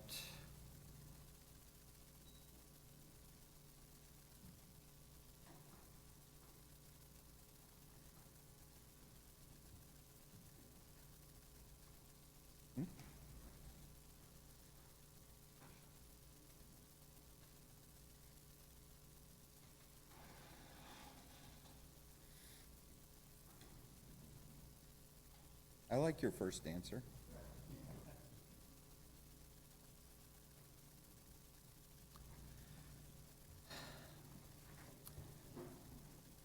I believe the board could also, if it chose to, amend the resolution before it to make it contingent upon referendum approval later in the year. Would I need to make that as a motion when we're talking about the original piece? I believe it would have to be an amendment to the existing resolution at an appropriate time, and obviously would have to receive a majority vote of the board. Thank you. Okay, let's see, what do we have here? Supervisor Carroll. Yes, thank you, Chairman Nudo. I think there was a question, so this is, we're discussing the amendment right now, which talked about, Supervisor Uhas talked about the concealed carry on being able to, carry with the license, with the permit to do so. And Supervisor Berg had asked a question previously about if this, prevented open carry within the facilities. And I have a question for Corporation Counsel. How does open carry relate to this amendment and compared to concealed carry? I mean, should we be saying that if you're going to carry on the facilities, that it should just be concealed carry, or how does open carry play into this? Open carry is already prohibited in government buildings. Okay, thank you.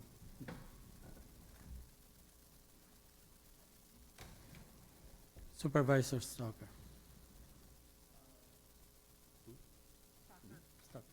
Sorry, didn't quite hear you. It seems like this amendment would make it more difficult for women to carry. And it's like, it's almost like it's not fair to them. Oh, I thought it did. It's on. You just gotta talk. Oh. Just stay close. I'm not good with mics, so. It seems like this amendment would make it more difficult for women to carry, because where are they gonna put it? Well, in the dress? Okay, anyway, that's my point. Yeah. Okay, Supervisor Stock, no. I, again, would like to speak against this amendment. The concerns that were brought up by Supervisor Uhas are addressed in training that we get as being concealed carry holders. If the firearm that you are carrying is no longer in reach, then you're no longer concealing a firearm. You've left it behind. It's out of reach, and that would not be allowed. So I do believe this is an unnecessary amendment. The training that you get as a concealed carry holder already addresses this. Thank you.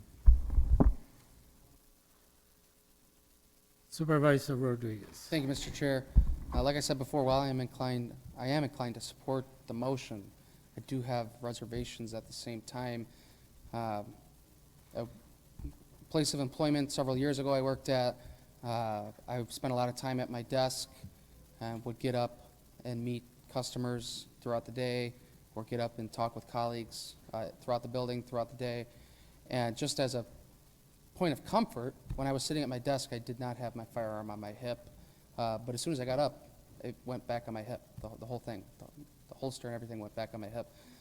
So I guess that's where my concern would be, thinking selfishly. But then also, as Supervisor Stocker said, I think this might get difficult for some of our female employees. I said it in the past on this issue, many other issues, trying to clear the waters often makes it a little bit more murky. So at this point, I'm not ready to support it. That's where I'm at. Thanks. Supervisor Natweski. Through the chair to Corporation Counsel, we were trying to discern whether or not Supervisor Uhas's proposed amendment was in conflict with state law on concealed carry, correct? That was the question I was asked, yes. And we have not an answer to that at this time. What I said was I don't want to say definitively based on the time I've had, but I'm not finding anything that would prevent that amendment or that would lead me to believe that that amendment is in conflict with law. So if in 2 weeks or 4 weeks we have an issue where we have found that the amendment is in conflict with the law, what do we do then? My recommendation would be to review the matter and rescind as necessary. Okay, thank you.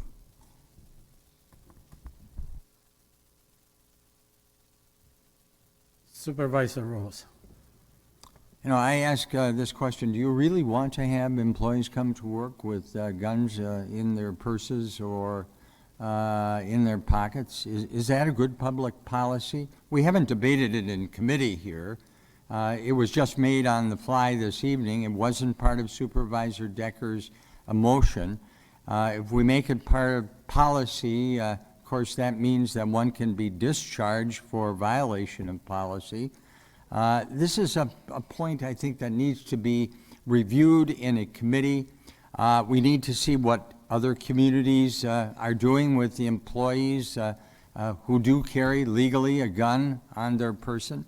Where that gun is supposed to be is what about laying on the desk? Is that okay?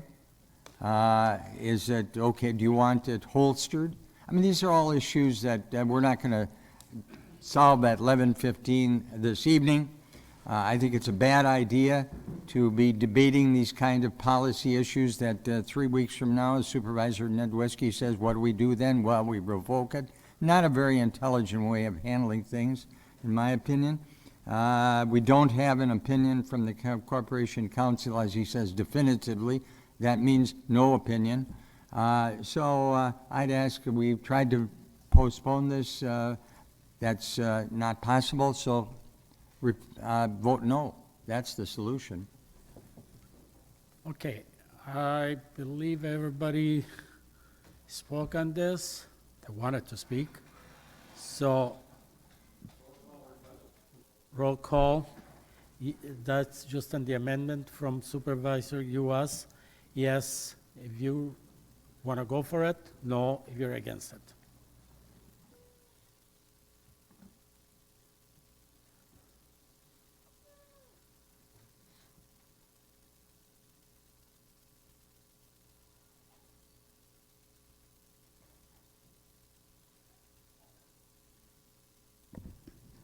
The amendment passes, 11 yes, 10 no.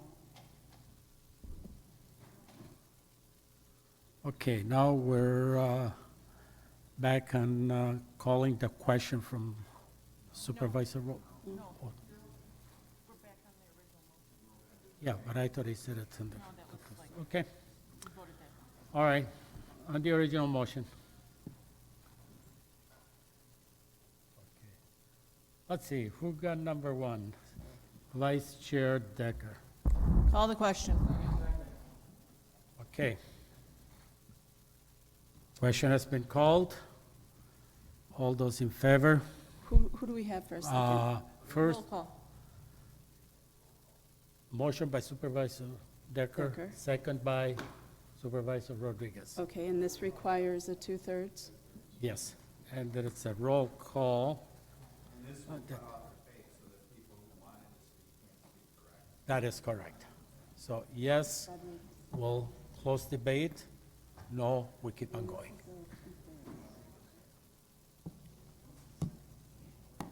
It's not ready. Now you can go.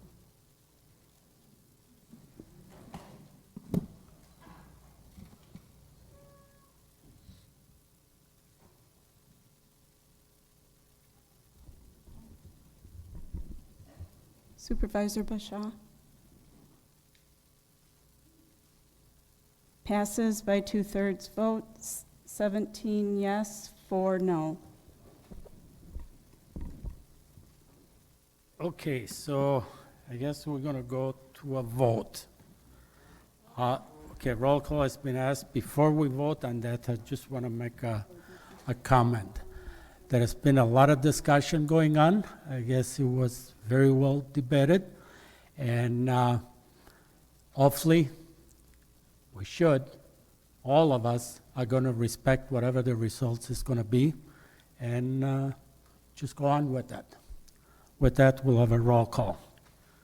That will be yes to approve it, no to reject. And this requires majority? Majority.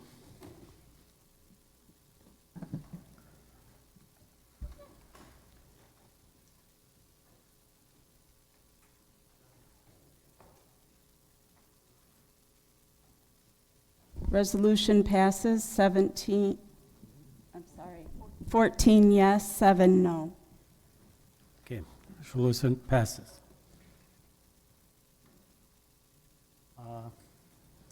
Next item. New business policy resolution, first reading, 2 required. Policy 2 from Supervisors Decker and Rose in the Finance and Administration Committee, a resolution to repeal 1996 Policy Resolution 12 and adopt a policy regarding Kenosha County Department and Division Heads. Policy Resolution 3 from Supervisor Thomas in the Finance and Administration Committee, a resolution prohibiting the acceptance of grants or donations from non-governmental entities for purposes of funding the administration of elections. Resolution 1 reading, Resolution 7 from the Human Services Committee, a resolution approving the appointment of Chairman Gabe Nudo to serve on the Brookside Board of Trustees.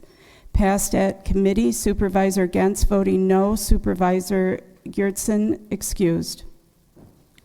Supervisor Nadweski.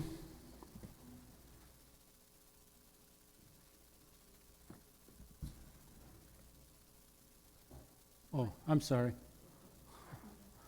Can you hear me now? Okay. Thank you, Mr. Chair. In the interest of time, I'll keep this brief. You got to move it first. I moved the resolution. Okay, moved by Supervisor Nadweski, second by Supervisor Rose. Supervisor Nadweski.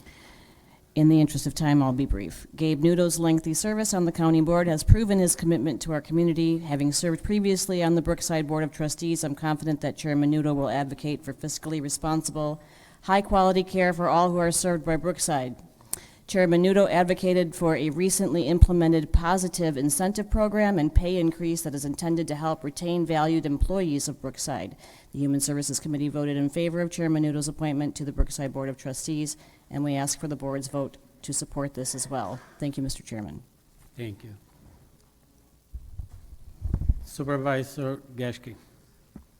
Thank you, Mr. Chair. I will be voting against Chair Nudo's appointment tonight, and I just want to clarify my vote.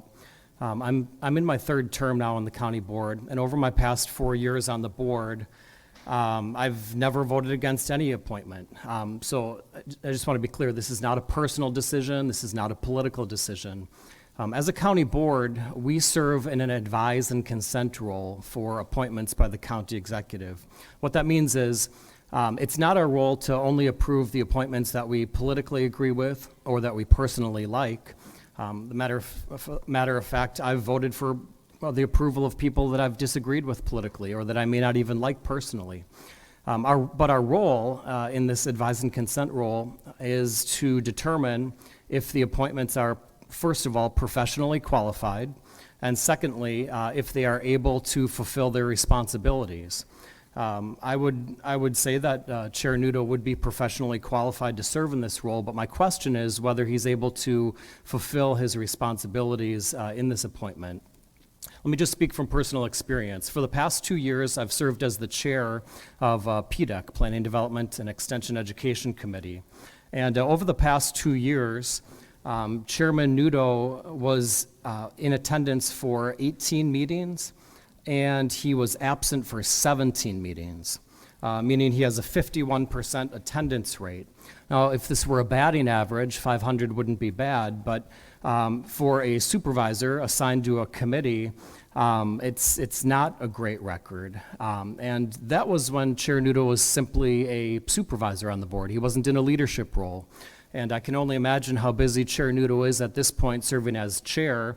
And I just question whether Supervisor Nudo would be too busy if he was unable to attend half the meetings this last 2 years, if he would now be too busy to serve in this role. So therefore, I cannot with confidence confirm this appointment, and I'll be voting against it. Thank you.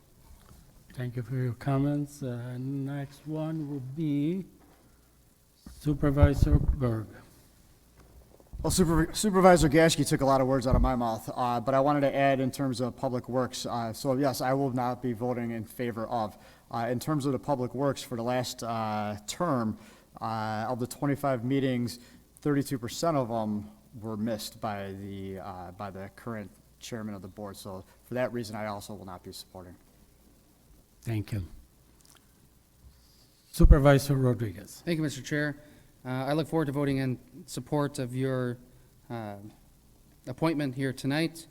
I find it disheartening to hear that some of our colleagues will be voting against your appointment, especially after I spoke with the Brookside Board Chairman, Mr. Pitts.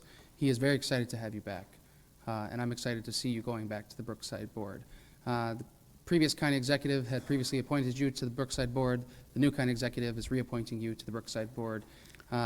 Everybody here knows what party both of those county execs represented in the state legislature, and seemingly both of them had confidence and have confidence in you serving on the Brookside Board. Through the chair, to the chair, would you have accepted this nomination from County Executive Kirkman had you any reservations about your willingness and ableness to commit the time to the Brookside Board? No. Thank you. Let's not play games with the attendance.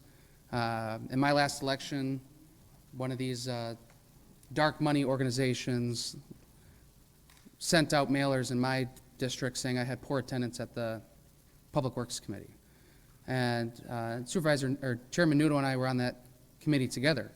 And many of those meetings that we did not attend were because the only thing happening at those meetings was our staff reading verbatim their reports.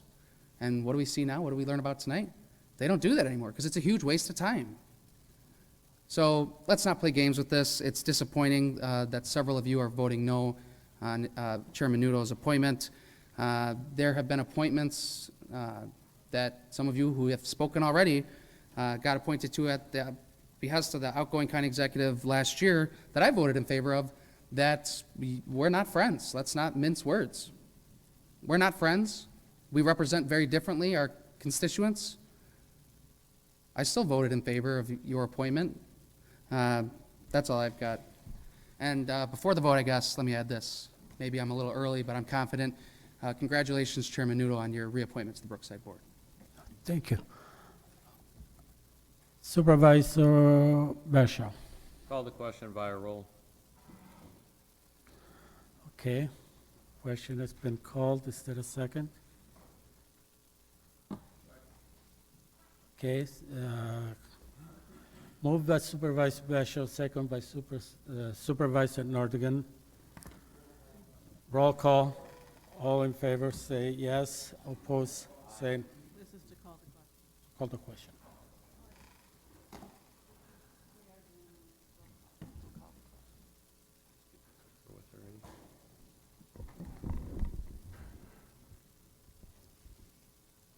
Motion passes by 2/3, 19 yes, 2 no. Okay, on the vote, on the motion. I'm sorry? Roll call has been requested.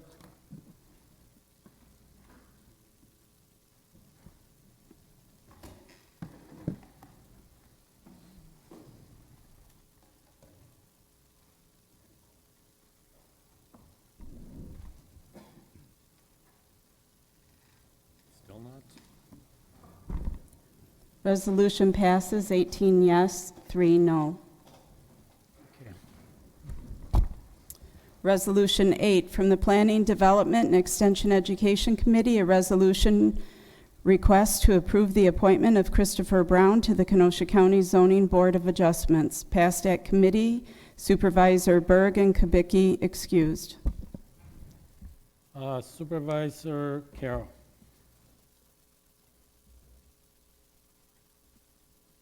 Where are we? Yes, Chairman Nudo, You move it first. yes, I Okay. move the reappointment of Christopher Brown to the County Zoning Board of Adjustments. Moved by Supervisor Carroll, second by Supervisor Geschke. Supervisor Carroll. Chris Brown has served as this is a reappointment, so he served as a first alternate on the Zoning Board of Adjustments, and certainly been reappointed by the county executive. So I ask for the board support in this appointment. Okay, any comments from supervisor? Seeing none, all those in favor say aye. Aye. Oppose? Passes. Resolution 9, from the Planning, Development, and Extension Education Committee, a resolution request to approve the appointment of Robert Stoll to the Kenosha County Zoning Board of Adjustments.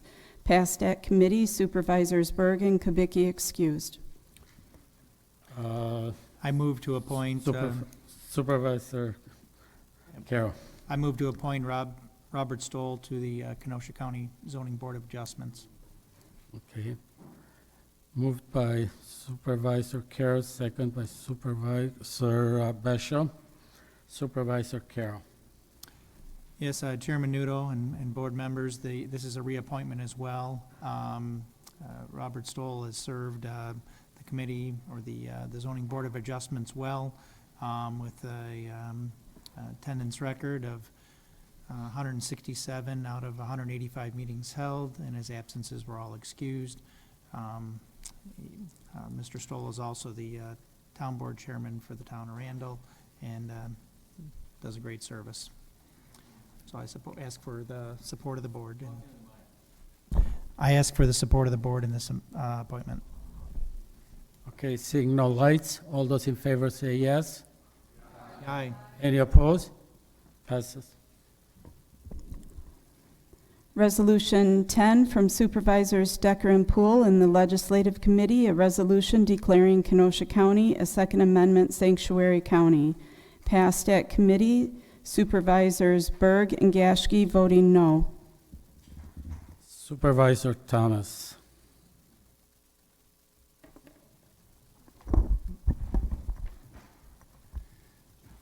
Yeah, we'd like to move that this resolution be passed. Okay, moved by Supervisor Thomas, second by Supervisor Poole. Supervisor Thomas.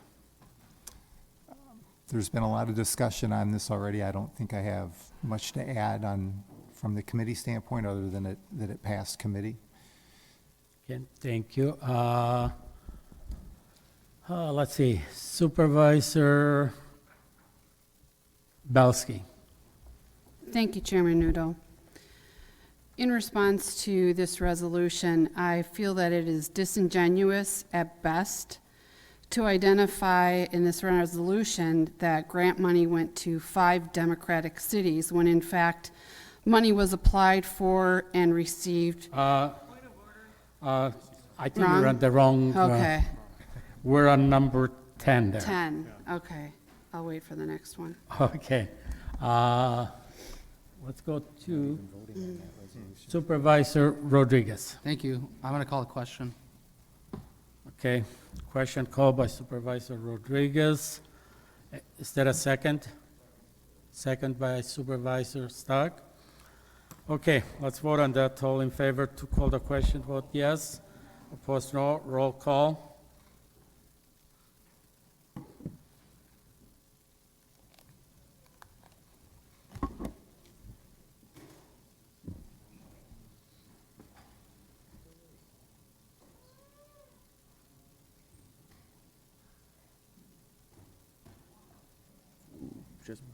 The motion fails. Is that right? Yes, we need a 14. 13 yes, 8 no. No. Okay, next then it's gonna be, let's see, Supervisor Gaschke. Thank you, Mr. Chair. I will reiterate a few things that I said in committee. What it comes down to, in my opinion, the reason that I will be voting against this is simply bad policy. I have here in front of me a high school government book, American government book. In fact, this has been used for the last 10 years or so at Central High School, in an area where many who are supporting this tonight represent. Just not even on page 1, we're still in the preface pages, just the initial pages here. It talks about 6 basic principles of government, of the Constitution. One of them being the separation of powers, the idea that there's a legislative body, an executive body, a judicial body, each having their own separate, distinct powers. Another basic principle from this high school government book is checks and balances, the idea of different separate powers checking and balancing each other. This does make government less efficient, but it also prevents tyranny, it says, by one branch or person. The concept of judicial review, again, one of the 6 basic principles that high schoolers learn about government. Judicial review. Who is it that decides whether government oversteps its limits? Who is it that decides whether something is constitutional? Well, according to this book, according to what they teach at Central High School, it's the judicial branch. It's the people in robes that decide that. Another very key, important part of basic constitutional government is federalism. Federalism, right here. The idea that the federal government supersedes state government supersedes county, local municipalities. We are a county. We are a county legislative body. If the federal government passes legislation, it supersedes what we do. If the state of Wisconsin passes legislation, it supersedes what we do. If we don't like it, what do? Ignore it?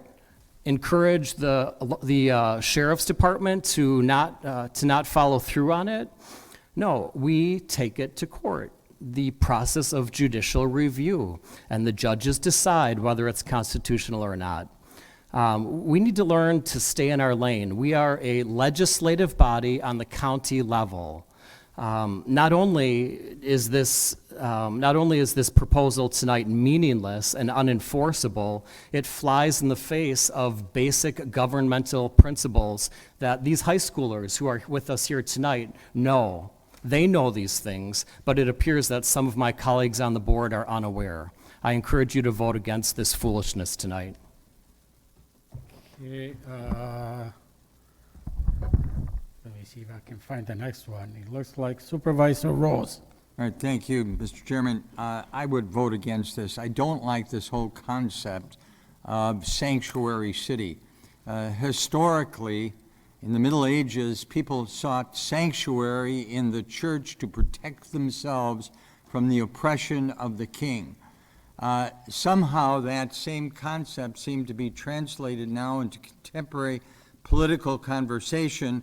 I believe originally in San Francisco when they said, well, we're not going to enforce any of the laws that the federal government has passed with respect to immigrants. If they're illegal, we're going to ignore that. We're not going to send them back to wherever they came from. We're not going to arrest them. That was a sanctuary city. I didn't like it then. I don't like it now. I don't think we want to be known nationally as another San Francisco. Okay, Supervisor Gantz. Thank you. Speaking of people in robes, I have before me Justice Thomas's review. He states that the majority opinion makes it very clear that so-called sanctuary proposals are now mute. So, I mean, really? I'm not going to be supporting this. Thank you. Thank you. I don't believe there is anybody else on the board. Roll call request? Oh. Okay, sorry. Thank you, Mr. Chair. First, I want to address Supervisor Gashke. I'm sorry that you feel I'm shutting down the meeting or trying to shut down the meeting. Guess that's how you feel. Sorry you feel that way. I guess I'm concerned. Sorry, Supervisor Gantz, you feel that way too. Okay. I guess I'm lost at what we heard tonight from Supervisor Gashke and others. It doesn't say that we're going to refuse to obey federal law. Read it. Did you guys read it? Doesn't sound like it, those of you who spoke against it. It says, be it further resolved that the Kenosha County Board of Supervisors does hereby oppose the enactment of any legislation that would infringe upon the right of the people to keep and bear arms and consider such laws to be unconstitutional. What it's saying is, we as the county board oppose any law that would infringe upon a constitutionally protected right. We all swore an oath to protect those rights. I don't know what's so confrontational about that. What's so foolish, I think is what Supervisor Gashke called it. I don't consider protecting our rights foolish. That's all I have to say. Okay. We got a new one. Supervisor Nadweski. Through the chair to Corporation Counsel, as we discussed in committee, is this resolution enforceable by the county board? As I indicated to you there, I don't believe it is enforceable, no. Who enforces the laws in the county? The Sheriff's Department. Thank you. Or the executive branch. Thank you. Anybody else?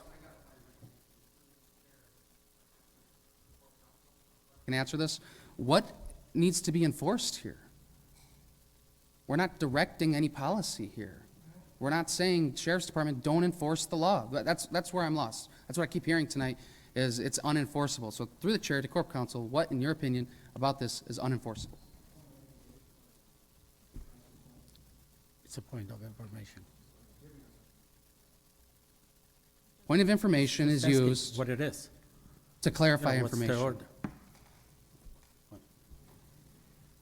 Supervisor, I'm not the author. I'm not the proponent.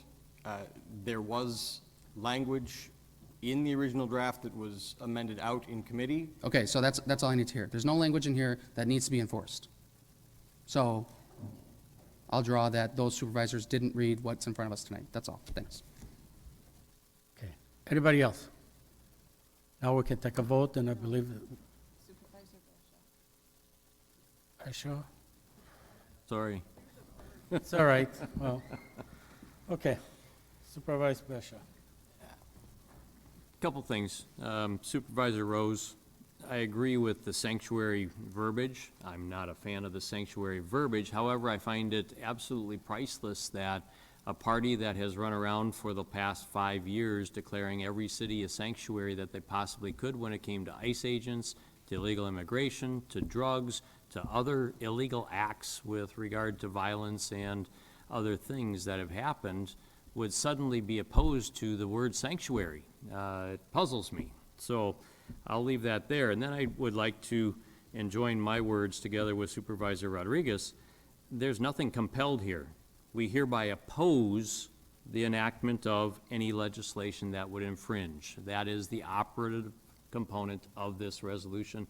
It's pretty simple, pretty straightforward, and I oppose anything that would infringe on our constitutional rights. So I'm voting for the amendment, or resolution, sorry.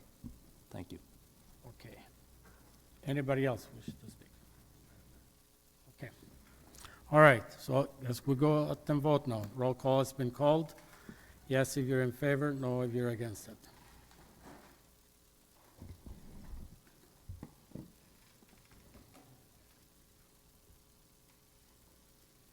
The resolution passes 15 yes, 6 no. Okay.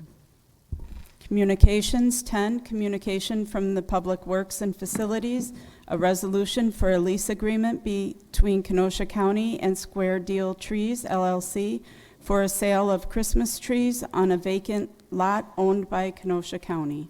Refer to Public Works and Finance Committee. Communications 11, communications from Andy M. Bueller regarding future items scheduled before the Planning, Development, and Extension Education Committee. Received and filed.